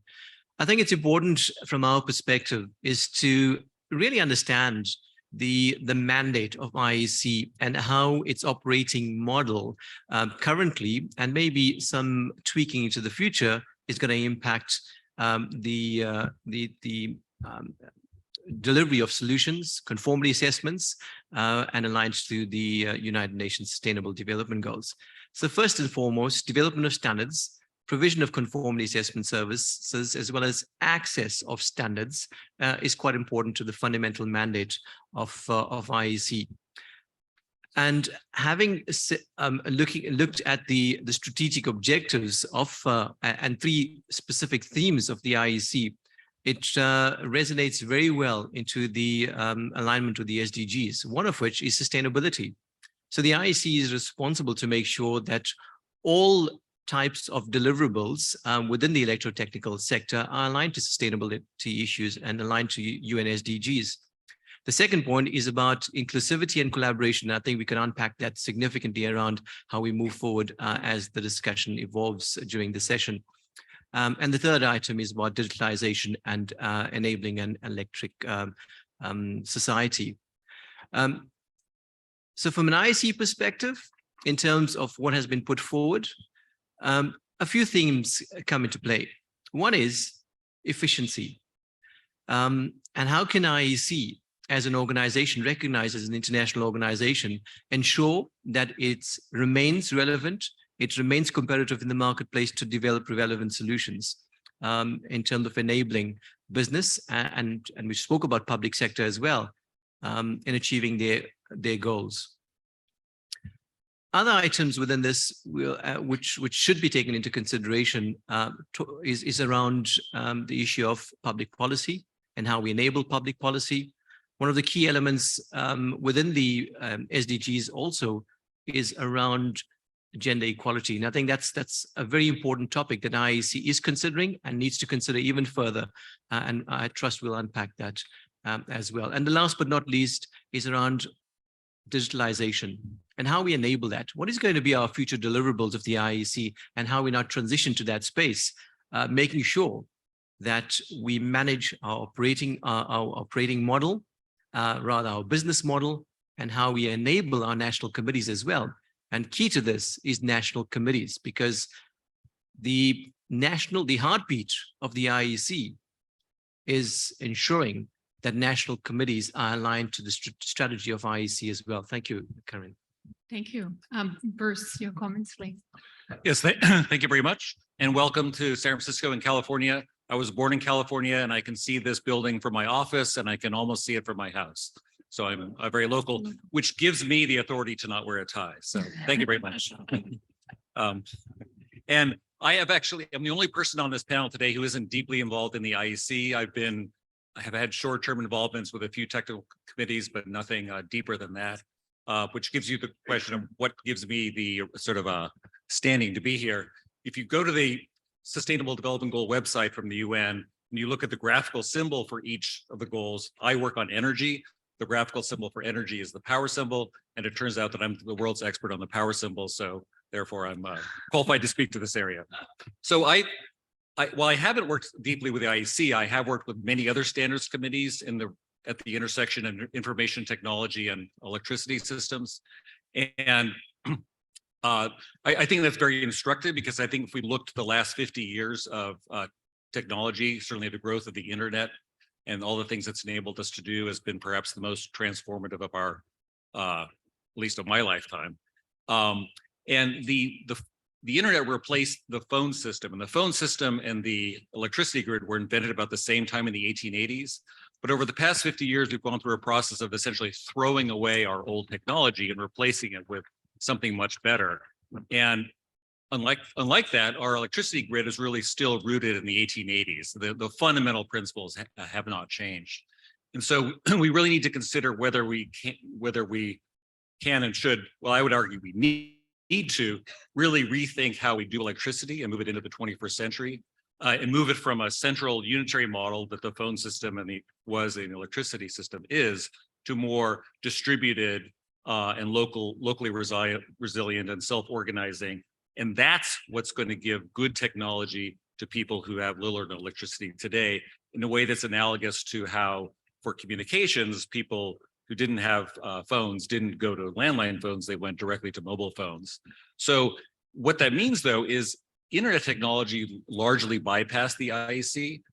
It was mostly developed by other standards organizations. And I think that would be a danger for a future electrical technology that if the IEC doesn't engage with those other organizations and sort of consider adopting some of their ways of doing business, it could also be left behind. So I think we need to sort of strategically think about how the IEC needs to adapt to this challenge. And we need to act fast for climate change and also because the human cost of lacking sufficient electricity is too great to move at the usual slow pace of standards. So thank you. Great, thank you. That's you. Good morning. Thank you, Catherine, for introduction. I'm here on behalf of affiliate community in IEC. Affiliate community of IEC today consists of 86 countries. It's almost half of the IEC community. I've joined since I joined in the IEC community 6 years ago.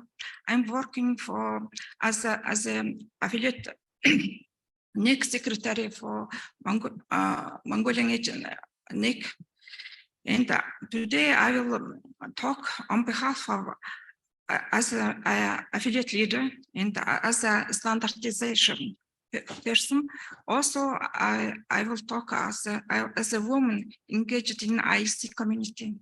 Thank you. Great, thank you.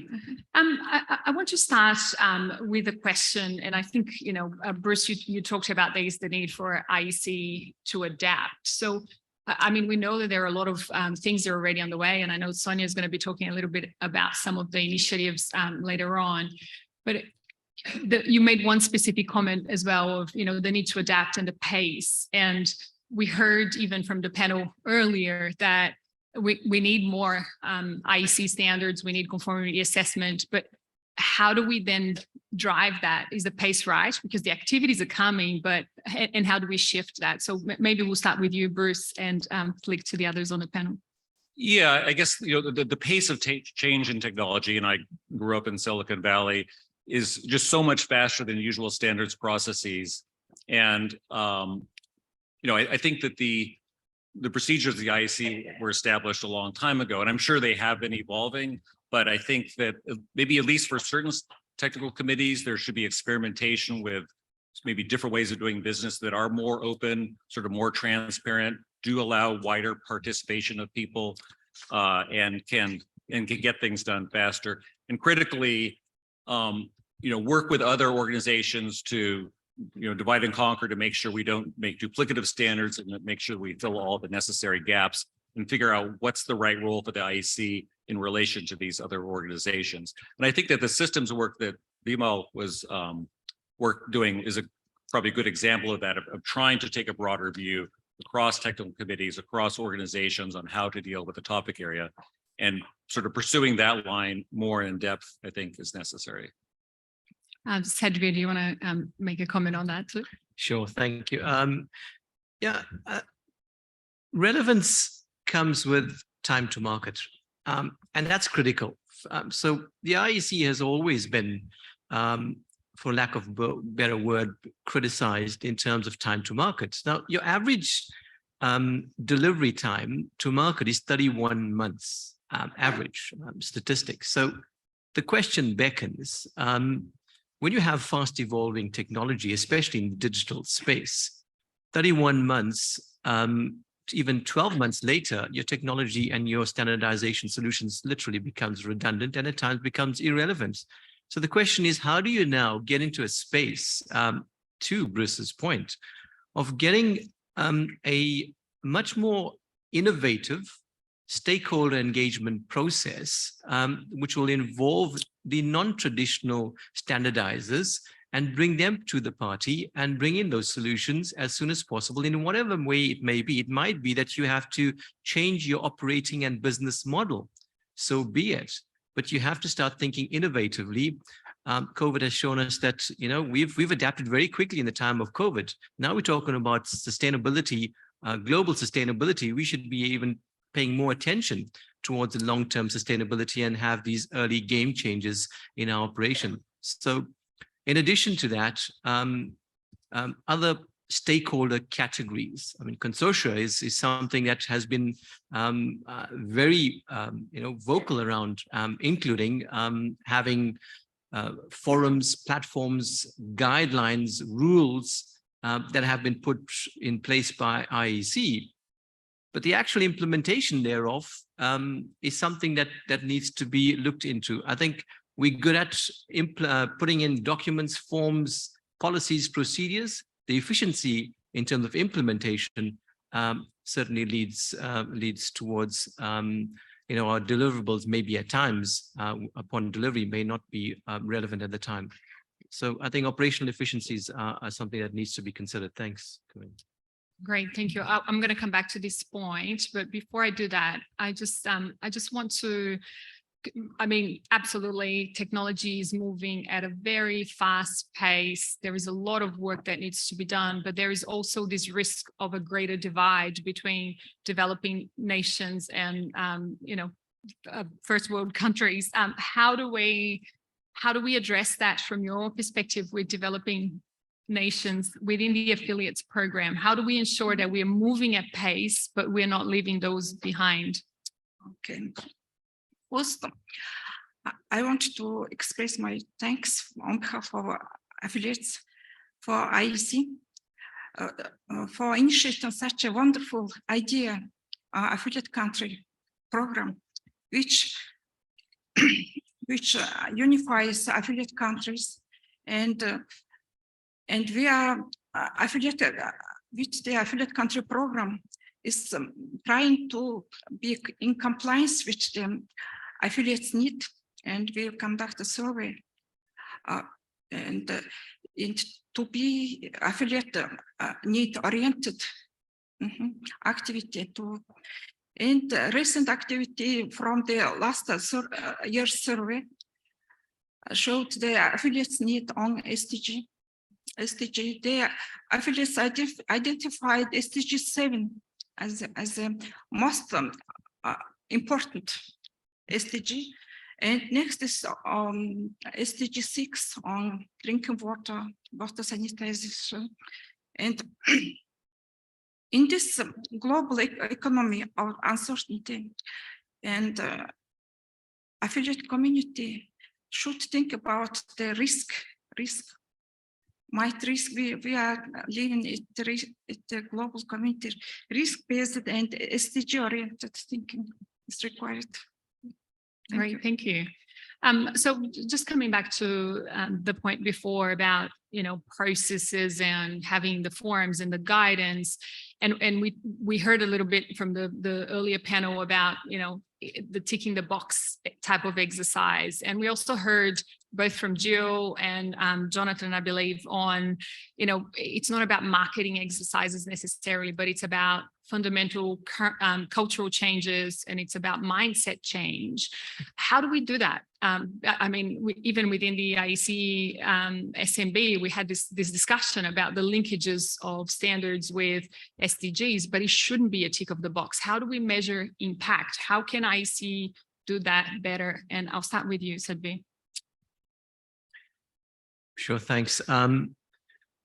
And you're quite right. Deliverables are standards, conformity assessment documents, schemes. The actual value proposition is on the uptake and implementation. And that is basically where there's a lot of work that needs to happen. So marketing is one thing which is great, and it becomes an event type of initiative which doesn't achieve the objective. I think if we start looking at, and you use the operative word, which is impact-driven outcomes, based on what we've published as documents, accessibility, and we look at it, accessibility from an IEC perspective on sales and revenue generated, which may not necessarily be a good indicator. So if we want to measure impact, you got to look at maybe establishing models around social, environmental, governance, economic impact-driven outcomes as part of case studies. Those things need to be evaluated. There's an element of econometric models that come in.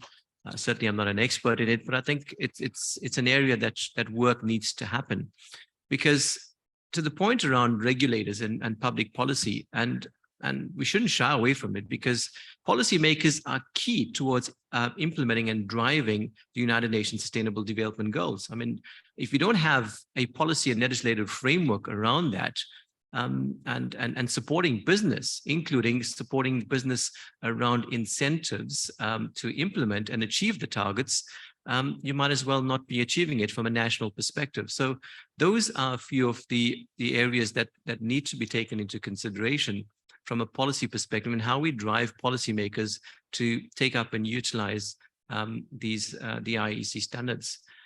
The beauty about it is that from a national committee perspective is that adoption of these IEC standards make it, especially from a developing country perspective, makes easier accessibility of these standards to the developing countries. And I think there may not have been adequate capacity for developing countries to really recognize that adoption of IEC standards as a model from a developing country perspective could provide easier access of these documents and these solutions to developing countries, and how they could nurture a model around that. So that's something that should be highly encouraged and maybe strengthened from an IEC perspective as well. Thanks. Thank you. Bruce, would you like to comment on this point? Yeah, so for the question of ensuring that the IEC does its role, for energy, what I work on, to make sure that as soon as possible, people who have little or no electricity today have access to high-performing electric technology. We're never going to have the resources or the market power to create that if it's only for that market segment. The way to do this is again, looking at what we did with mobile telephony, develop much better technology for use in industrialized countries that performs in ways that their current technologies simply can't.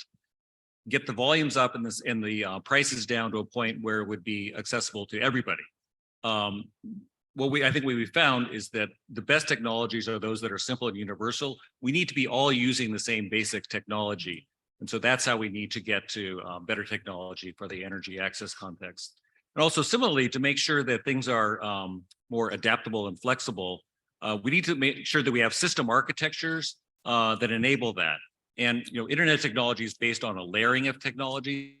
So we need to make sure we apply those principles to electricity systems. And if we looked at something like the World Wide Web, any web browser can connect to any web server, but that doesn't mean that all web pages look the same. So it's a system architecture that enables both interoperability and innovation, so that that innovation could come from anywhere, from any country.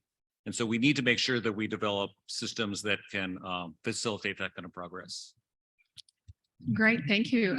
We've been talking a lot about technology, but I want to shift gears a little bit. And Battinger, you mentioned that I speak here today as a woman at IEC. Can you talk to us about the goal of gender equality? Do you think IEC is doing enough, or what else should be done? Since I joined in IEC community, I feel that IEC is looking for diversity, regional diversity, and they are gender responsive. I feel they're gender responsive, and I feel comfortable to work with IEC. Thank you. Excellent. Does any of my male colleagues would like to comment on that? Sure, thank you. I think this is a very important topic. I mean, it's not part of SDG because it's an important topic that needs to be discussed. It's an important topic that concrete action plans needs to be put in place. So sure, we have gender responsive standards and standards development action plans, but those need to be entrenched. But I think we need specific targets. Our colleague AJ pointed out that from a corporate perspective, if you don't really have targets, then you're not going to achieve what you originally set out to achieve. So it's nice to have an action plan, but specific measurable targets is quite important. So I was part of SMB and CAB on Monday and observing the meeting. And you could see as part of the leadership in the group, there were literally 2 or 3 female representatives in those 2 very important boards out of probably 20 members in those committees. So in order for us to transition, I think we need to start setting our targets. It's not easy because you rely on national committees to make those decisions. And once you start setting the trend and the culture, as was pointed out from the top, then you eventually ensure that those are cascaded down to the national committees. So they will set targets for themselves to ensure that we align to gender equality and other targets as well. So I'm fully supportive of setting targets, and from my experience as well, the contribution from from the females in participating in those meetings. My colleague beside me is Corinne is one of the members of SMB rather, are very inspirational because you probably get a different dynamic and a different narrative of illustrating action points and strategies within these boards. So those are a few comments from my side regarding how we transition. Thank you. Great, thank you. You want to join? Yeah, please do. Yes, so I can't speak directly to the topic of gender in the IEC, but I think I can speak to a related one, is that traditionally our electrical technology, for reasons of safety and other purposes, has been sort of confined to being done by professionals. And most people don't feel as though they have the ability to sort of directly work on electrical systems. But when we look to IT, because things are plug and play, it's a lot more democratic in that most people have access to much more ability to manage their own infrastructure. And with digital communications, I think we could take that and apply it to electrical systems so that in future, a lot more of what's done electrically could be done by ordinary people, sort of to redress the power imbalance between professionals and non-professionals. And I think that that has some resonance with gender issues. So sort of change power dynamics. Yeah, absolutely. Great. Thank you. I'm going to ask the panel one more question, but I'm going to open to the floor after this one. So start thinking about what you would like to ask them. And my question is, I think we're all talking about the same thing. We absolutely need to move in this direction. We absolutely need to do more. So what do you see as the barriers? Why is it that we're not, I mean, there's progress, but why is it that we're, and also, are we confident that we're going to achieve these by 2030? What are the barriers and how do we mitigate them? Maybe I'll start with you, Batingo.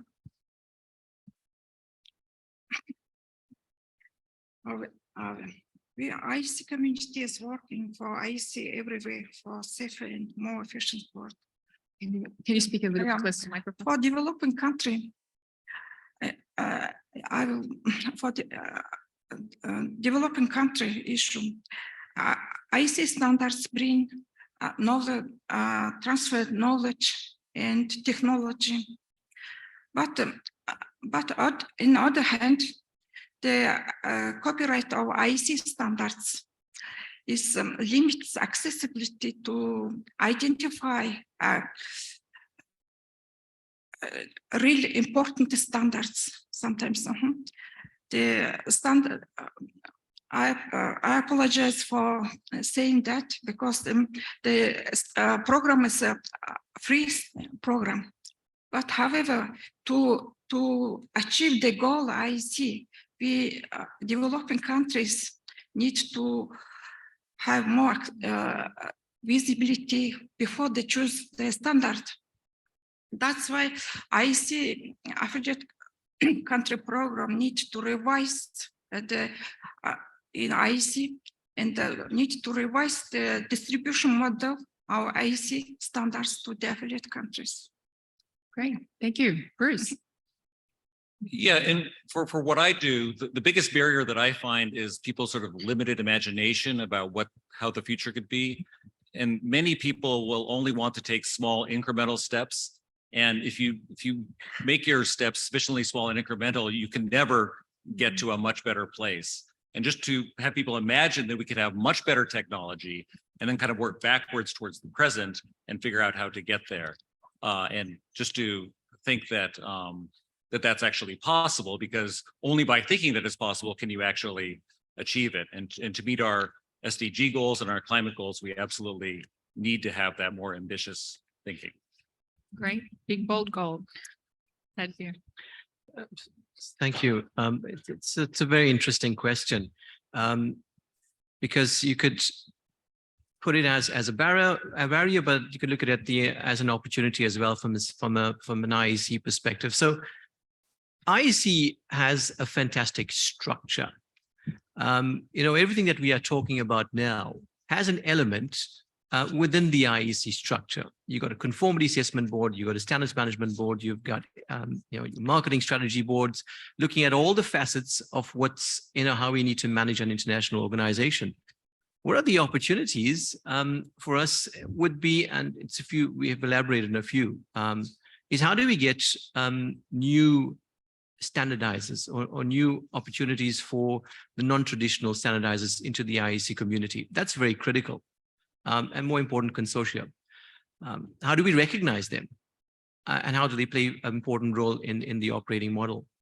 Access to standards, digitalization of standards, and at the end, these standards and these new revenue generating opportunities, how does it impact on the operating model of the IEC going forward? IP becomes critical. The nature of business of IEC from a standards perspective is the intellectual property that is owned by IEC. So to the point, it's something that we need to look at, very critical.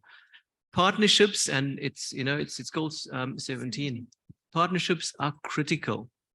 IEC cannot do this by itself. There are many institutions. I mean, we talk about the big three, ISO, IEC, and ITU, but there's so many other standards development organizations that play a key fundamental role in addressing all standardization facets, and now everything is interrelated. We're talking about the physical, the biological, the digital. You can't just look at one scope of standardization like digitalization. Things are becoming, products and services are becoming integrated. So that there lies the challenge in terms of how we work and cooperate effectively, efficiently, co-creating, collaborating, and how do we manage that within our own business models as individual organizations as well. So that would be my last comment on this. Thank you. Great, thank you. As I promised, we would like to open for questions from the floor, or even if you do, work in technical committees or within the IEC and you have any examples or comments that you'd like to share for us today. Questions? There's one there, Mike. If you could introduce yourself to. Sure. I don't know if this is working. Good. Well, thank you for the opportunity and excuse me, to come along to this event. Mike Wood's my name. I'm working in the engine room of the IEC. I'm chair of TC 106. So we look at the radio frequency safety standards.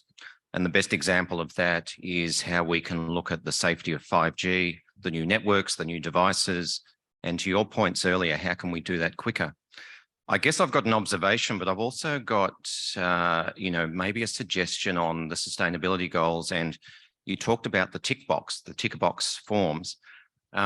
We've just gone through an exercise of updating our strategic business plan for the next, I guess, 3 to 5 years, looking ahead to 6G. Now that might seem a way off, but it's a reality. But what that did is we went through the standard exercise, which a lot of technical committees do, of looking at the tick boxes and saying, well, what do we work with or what does it align with? But it actually changed our whole way of thinking about it, because we align with 4 of the strategic goals. And the one I'll mention is strategic goal number 3, which is health and well-being, and it's under medical devices.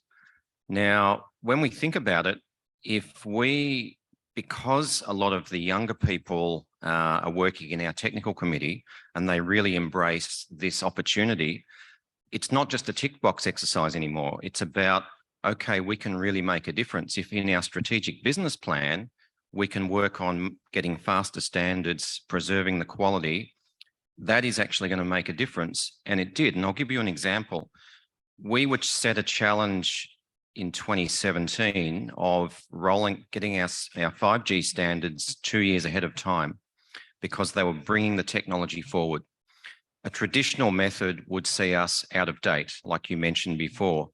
So we, first of all, harnessed our knowledge and produced a technical paper or a technical report that regulators for the first time embraced. And the example here is that certainly in Australia with our regulator, they could use the latest technology, millimeter wave devices in hospital applications 2 years ahead of time. And that's because we were on board. Now, if I fast forward to what we did a month ago, we're looking at the strategic business plan. The younger people in our group are saying, we really want to align with this. How can our next goals reflect that? So I think it was a tick box exercise, but it was an educational exercise that's grown into something else. If we took the traditional path, we would still be working on 3G standards, and then we would have 6G rolled out. So I think there's a challenge for us, but I think we can do it. It's a new mindset, but so this is from the engine room. These are the technical committees doing the work, but don't discount the tick box, because it actually changed the mindset. So there's an educational process. So I don't know if you want to comment on that, but it's a thought about how can we do something different going forward? And we've actually tried that. So I'll leave you with that. Thank you so much. Great example. And maybe I'll frame the question to the panel to say, how do we use those examples to achieve greater impact throughout the entire system, which is a very large system and a very large community? Maybe it's had beer for you. Not an easy question, but I'm going to allude to the answer as was provided. So the traditional system will give us what we want in terms of the normal consensus-driven standards, if that's the path we want to take. So if we want to go the route of being more efficient and delivering a value-added product in the marketplace timely, to your point, technical specifications, technical reports, workshop agreements, publicly available standards, etc. Do we embrace that? Do we want that? We should, especially if there's rapidly evolving technology within that particular scope of work. It's not going to be for everything. So I think, as quite rightly to your strategic business plans of particular technical committees, you will make sure that that is part of the strategic business plan scope. So yeah, I think it's a valuable contribution, and I'm very glad that it's not a tick box exercise. You actually got some valuable contribution and output and outcomes from the work that you have done in that particular committee. Thanks. All right, thank you. Bruce. Yeah, so not quite on that point, but a related point is that the industry people that I talk to have a clear understanding of the importance of technology standards in this area. But when I look at my energy efficiency community, the people who I work at a university, we don't make or sell anything. And the research in my area traditionally was sort of all about the laws of physics in terms of the efficiency of windows or appliances or insulation and such.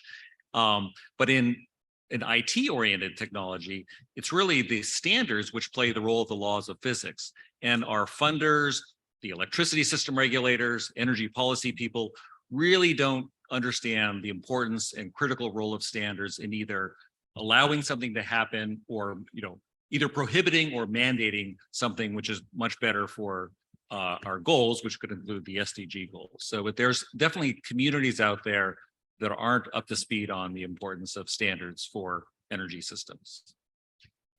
Great, thank you. Batsingo, would you like to comment on these? How do we actually amplify this impact through the IEC community? Affiliate country program provides to affiliate countries to be part of IEC standardization commenting in CDV stages. But participation of affiliate countries are very low because of the human resource and also language barriers. And also technology issues. How could we impact? We need training because in a developing community, they revealed during the survey, they revealed they need more information, more meeting, and more training. And also, I would like to tell to our affiliate community, our participation in international standardization, it's the opportunity provided also by IEC. We should gain more from this opportunity. Great, thank you all. Any other questions from the floor? Oh, we have one there. Thank you. My panelists. I don't have questions, but I have some comments. So there, I'm a member of Technical Committee 8 System Committee, also chair of the Mirror Committee of TC8 and Subcommittee SC8B and 8C. One of the challenge about timelines that we are talking about today, the world is changing. We have disruptive technologies that we are adopting or embracing. And timelines of 2 years, as you said, may be long. But at the same time, the challenge that we have as experts, I can tell you, at least from my technical committee perspective, the number of documents that are being produced, we are working day and night to review, comment, and provide. So we are not getting that proper timelines to even review those documents sometimes. So I think this is a balance. So look at this from developing countries or other countries' perspective, as Ms. Batinsel had mentioned. For those countries to understand what is in those documents even is harder. Like even sometimes I'm not able to comprehend or I don't have time to fully comprehend, right? So I think it's a challenge. It's a very real issue. But as Sudhir, you pointed about the technical spec, technical report, I think they play a very important role. I think I'm not criticizing, but there's a pushback within technical committees or within IEC. The number of technical reports that should be produced by technical committee, because the primary mandate is to produce standards. right?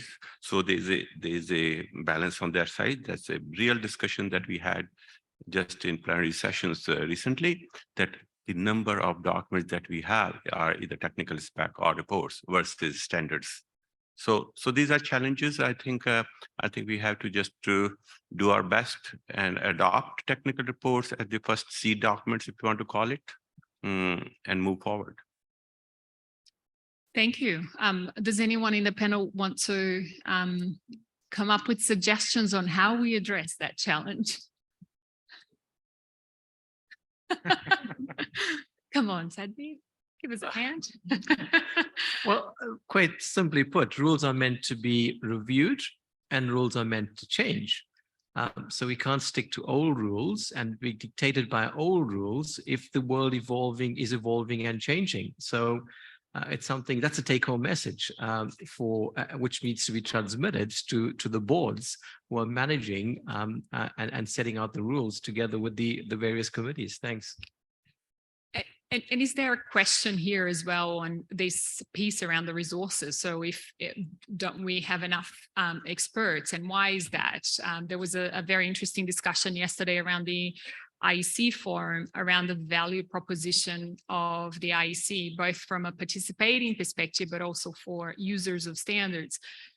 Any perspectives on this particular point? How do we actually, so that it's not always the same people or the same organizations they're involved in standardization activities, that we actually expand that scope so we address somewhat that resource gap? Any suggestions on how do we actually sell that value proposition?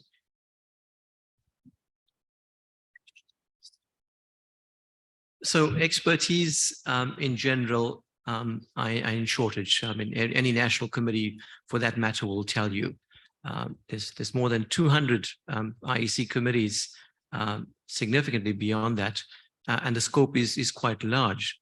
So, and it's even more difficult, my colleague has mentioned, from developing country perspective, in terms of getting the adequate technical expertise to participate at the national level and going beyond that and influencing, which is a huge challenge at international level.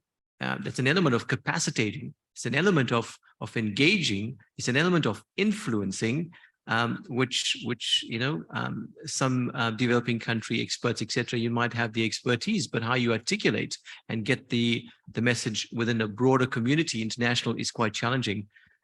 So there's a lot of, IEC Academy has put forward a number of initiatives to support developing countries and experts in capacitating them to actively participate in international forums as well. So that's an area that could be strengthened. I think this could be feedback from the affiliate countries and developing countries in terms of what the other challenges are in terms of active participation.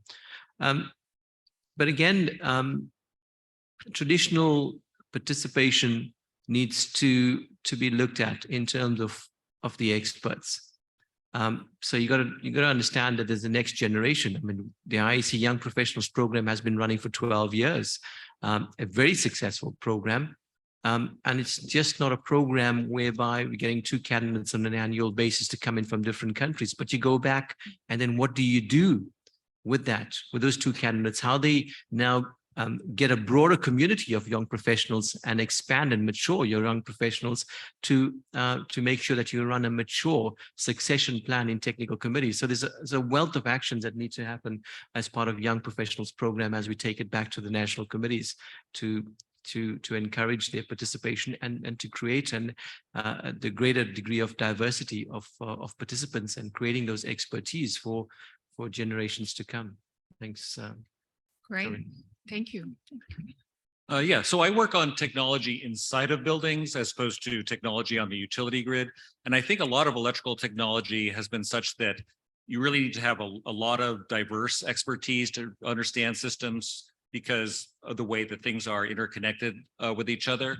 And that's just sort of a fact of life, which makes it difficult for individuals or lower resourced organizations to participate because they don't have a critical mass of all that knowledge. But with digital technology, I think that having technologies more layered and decoupled from each other, you can really simplify problems to the point where it becomes much easier for either individuals or lower resourced organizations to fully understand that domain of technology and then more meaningfully contribute. And so I'm optimistic that future technology can be more friendly towards more diverse participation in its development. Right, thank you. I've been given the warning that we need to wrap up. It's been a fantastic conversation. I'm sure our panel members are going to be around as well to continue those discussions if anyone would like to have a chat with them. It's been great having all of you join us. I'd like to thank the panel, to thank the audience as well. I think we're tracking in the right direction, but from the discussions of today, there's much more for all of us to do. I know Vimao is going to, bring us a call to action, and I think we should really pursue that and maybe pursue it even at the IEC General Assembly at the end of this week, potentially with a resolution so that there is greater focus on these areas. So thank you so much for your contributions. Thank you to the panel, and thank you for having me. Thanks.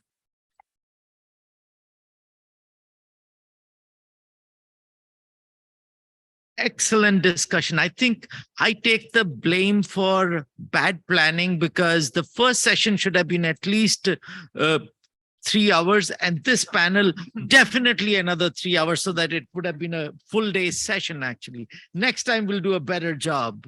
Thank you very much, everyone. Thank you, Karine, Sadhvir, Bruce, and Batsengel. Really appreciate your inputs here. And Bruce, especially, I have to mention, you bring the outside in view for us, which is very refreshing, and you kind of challenge the set paradigm. So that's very much appreciated. With this, before I come to the call to action and a summary of the sessions, I want to invite my colleague on the IEC SMB and co-convener for the IB task, that is the IEC Board Task Force on UN SDGs, Sonia Bird, to share a brief on what activities IEC is doing as of today, and then I will come back to summarize for the future. For those who may not know, Sonia works for the Underwriters Laboratory since 1989. Sonia is now Director of International Standards at UL Standards and Engagement, and an inspiration for many in the STEM field, actually. She is also presently the Standardization Board member representing the US and is actively involved with the IEC ISO Joint Strategic Advisory Group on Gender Responsive Standards. I have the privilege of, she and I have had the privilege of co-convening the IB task force, which is trying to steer and come up with ideas or challenge the status quo of the IEC to be more responsive to the UN SDGs. Without much ado, Sonia, over to you.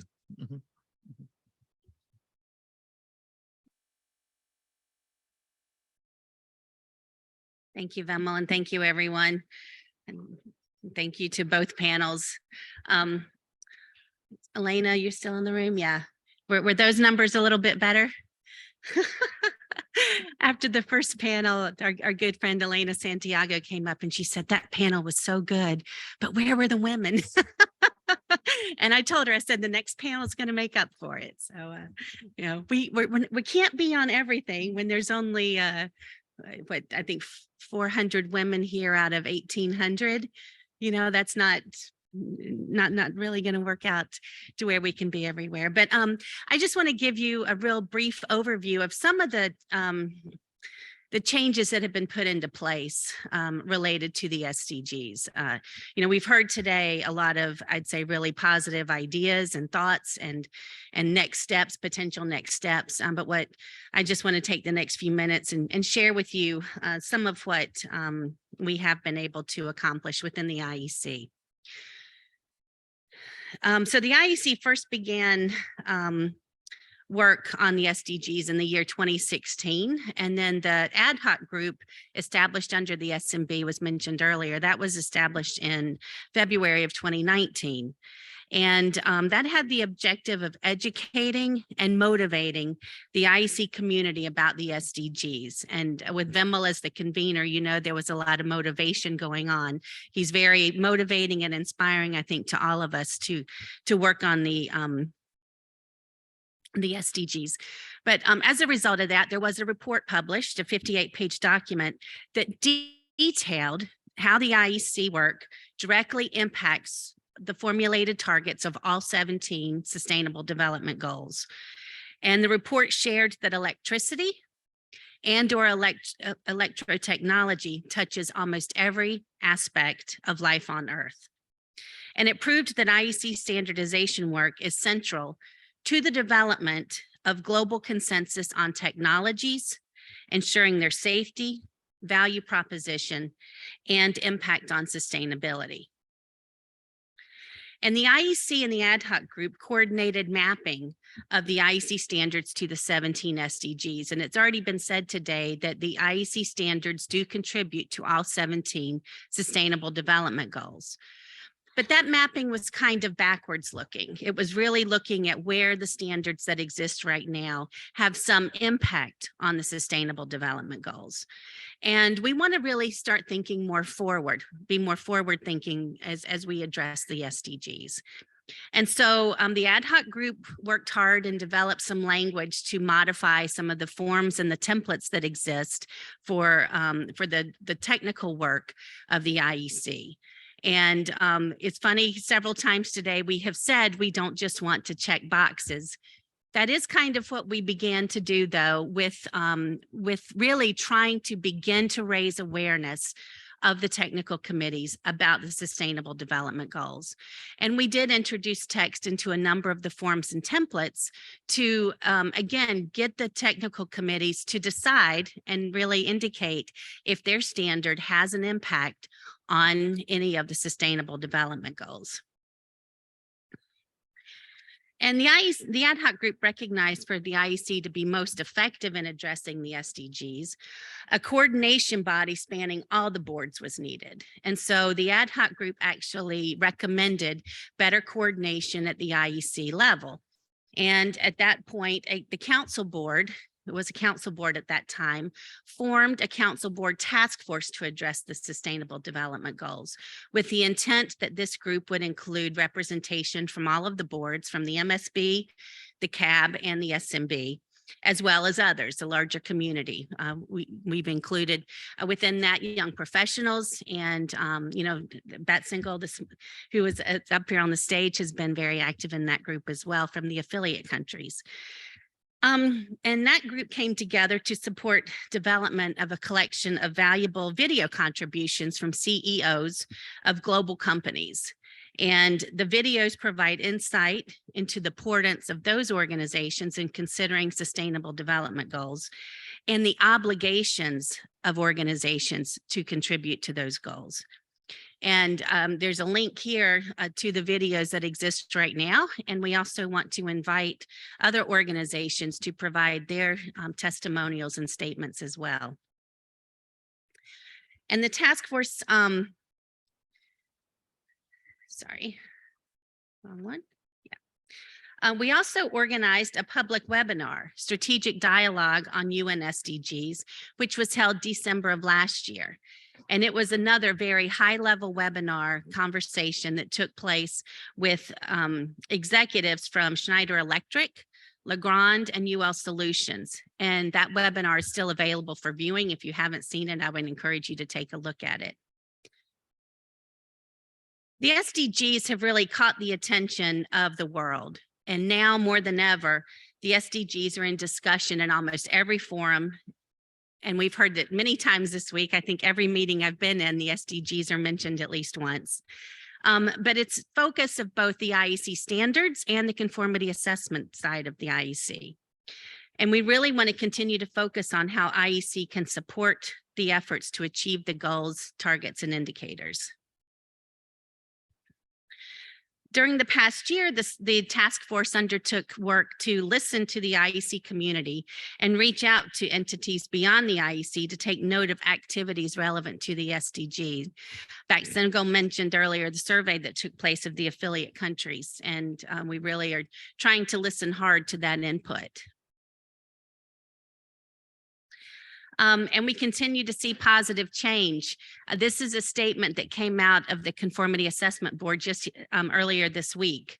At the meeting, the CAB approved the decision that you see on the screen, which indicates that CAB, the conformity assessment systems, support all 17 goals, just like the IEC standards support all 17 SDGs, so too do the conformity assessment systems. And I just want to take a minute to mention one particular goal where the IEC, I think, has really begun to take significant steps to address, and that is SDG 5 on gender equality. The IEC was an early signatory to the UNECE Declaration on Gender Responsive Standards, and the IEC has followed through on that declaration with a series of positive change, including working with ISO on a joint strategic advisory group addressing gender responsive standards. And that group has established guidelines to help technical committees ensure that we are considering the needs of both men and women as we develop standards. It's also seeking greater representation of women at all levels within the IEC. And I know we heard from the panel before that there has been some contribution, some success in changing some of the numbers within the IEC. And then finally, as we all know, there's now a diversity advisory group, which is, I think, a very important next step at making sure that all diversity is being addressed within the IEC, not just gender diversity. So I've been able to share some of the positive change that's taken place. I know now I'm going to ask Vimal to come back to the stage, and he'll lead us in a little discussion on next steps and a call to action. As he's walking up here, I also want to take a minute to have you all join me in celebrating Vimal. Tonight, he will receive the Lord Kelvin Award, which is the highest honor.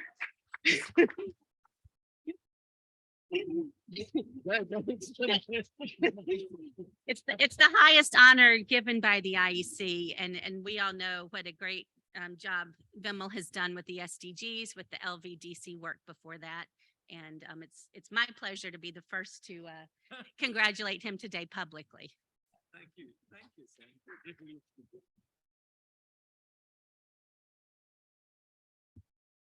Thank you, Sonia. That was most unexpected. Thank you. I'm afraid due to paucity of time, I may not be able to have a very a detailed discussion on the call to action, but I have made some copious notes here. It's about 4 pages of notes, which I can assure you that today itself, post lunch, I am joining the IEC board meeting where I am going to make a summary of all the work that has been done during the year in IEC, what opportunities, what achievements, but also what challenges we face and the journey we need to take. And today's session has been really important from the point of view of listening in and bringing a lot of the message back to IEC community. The first session, again, I'm not going to go through all the notes, but 3 key points which stood out for me, which I believe can lead to action, concrete action within the IEC. It could be triggered at the board level or at any of the boards, but also in terms of how we engage with the community and standards development process, conformity assessment programs is. Number 1, I heard in the first session was the shift toward UN SDGs is permanent. It's not a fad, it's not a phase we are going through, it is permanent. But if you think about it, in IEC, we have an IB task force for UN SDGs. A task force is not a permanent structure. This is a transient short-term structure, which could be a 2-year, 3-year term. So the message I'm taking back, and I'll address it today at the board, is can we have a more permanent way of addressing UN SDGs through the structure and through the very constitution of IEC. This is something which is not going to go away. And if we are really serious, we need to put a serious permanent structure around this. The second thing, which I've heard and, in different flavors across the IEC community, even this time, is communication. And I think it came out very loud and clear, not only in the first, but of course it came out in the second, that communication is key. We have to create communication, not just from the IEC communication department with Gabriela and her team sending out messages, but it's getting a sense that, is there a buy-in? Not leaving it at writing blogs, etc., but did we create that buy-in from the community?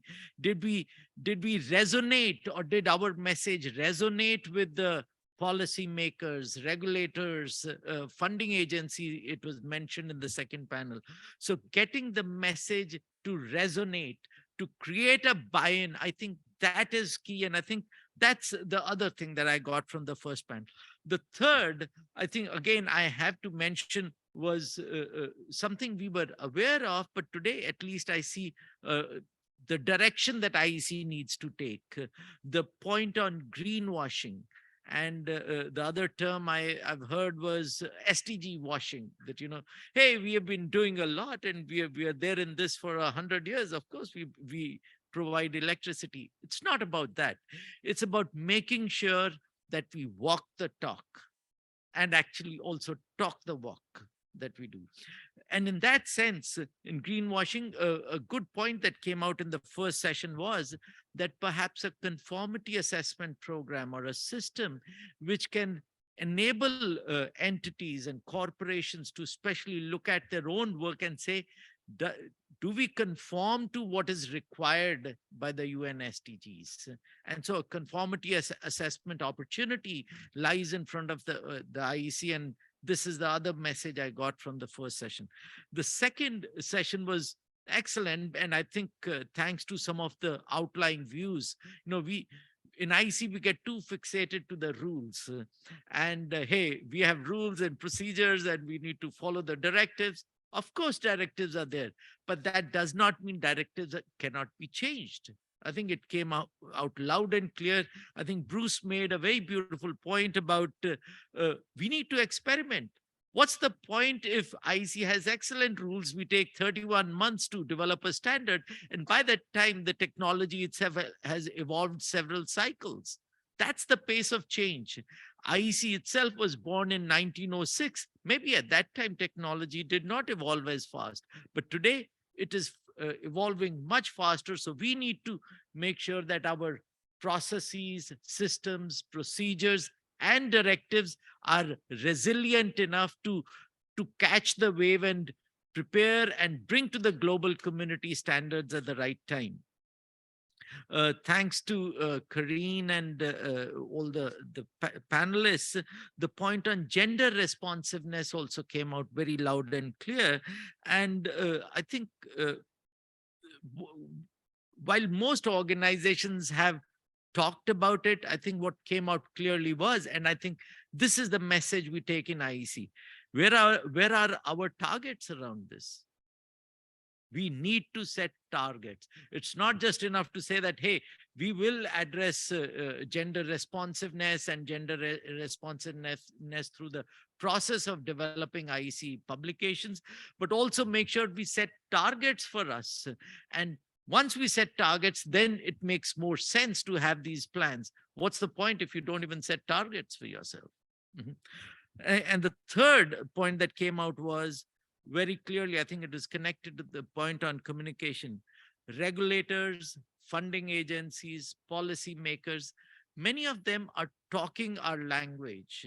They're talking about technology having solutions to the world's problems, be it of climate change, poverty, electricity, water, but they do not know what standards can do for the global community.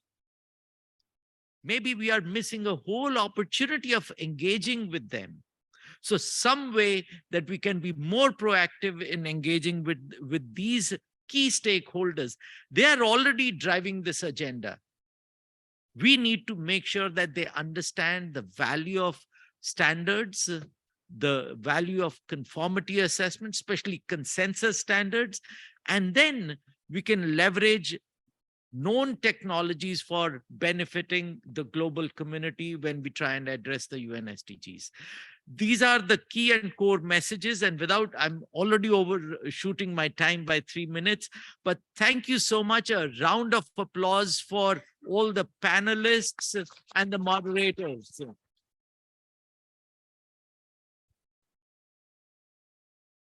Last but not the least, a round of applause for the administrative team, the organizing team, my colleagues at the back, colleagues from the USNC who made this possible, and to all of you who took time out to be here with us today in the room and online. Thank you very much.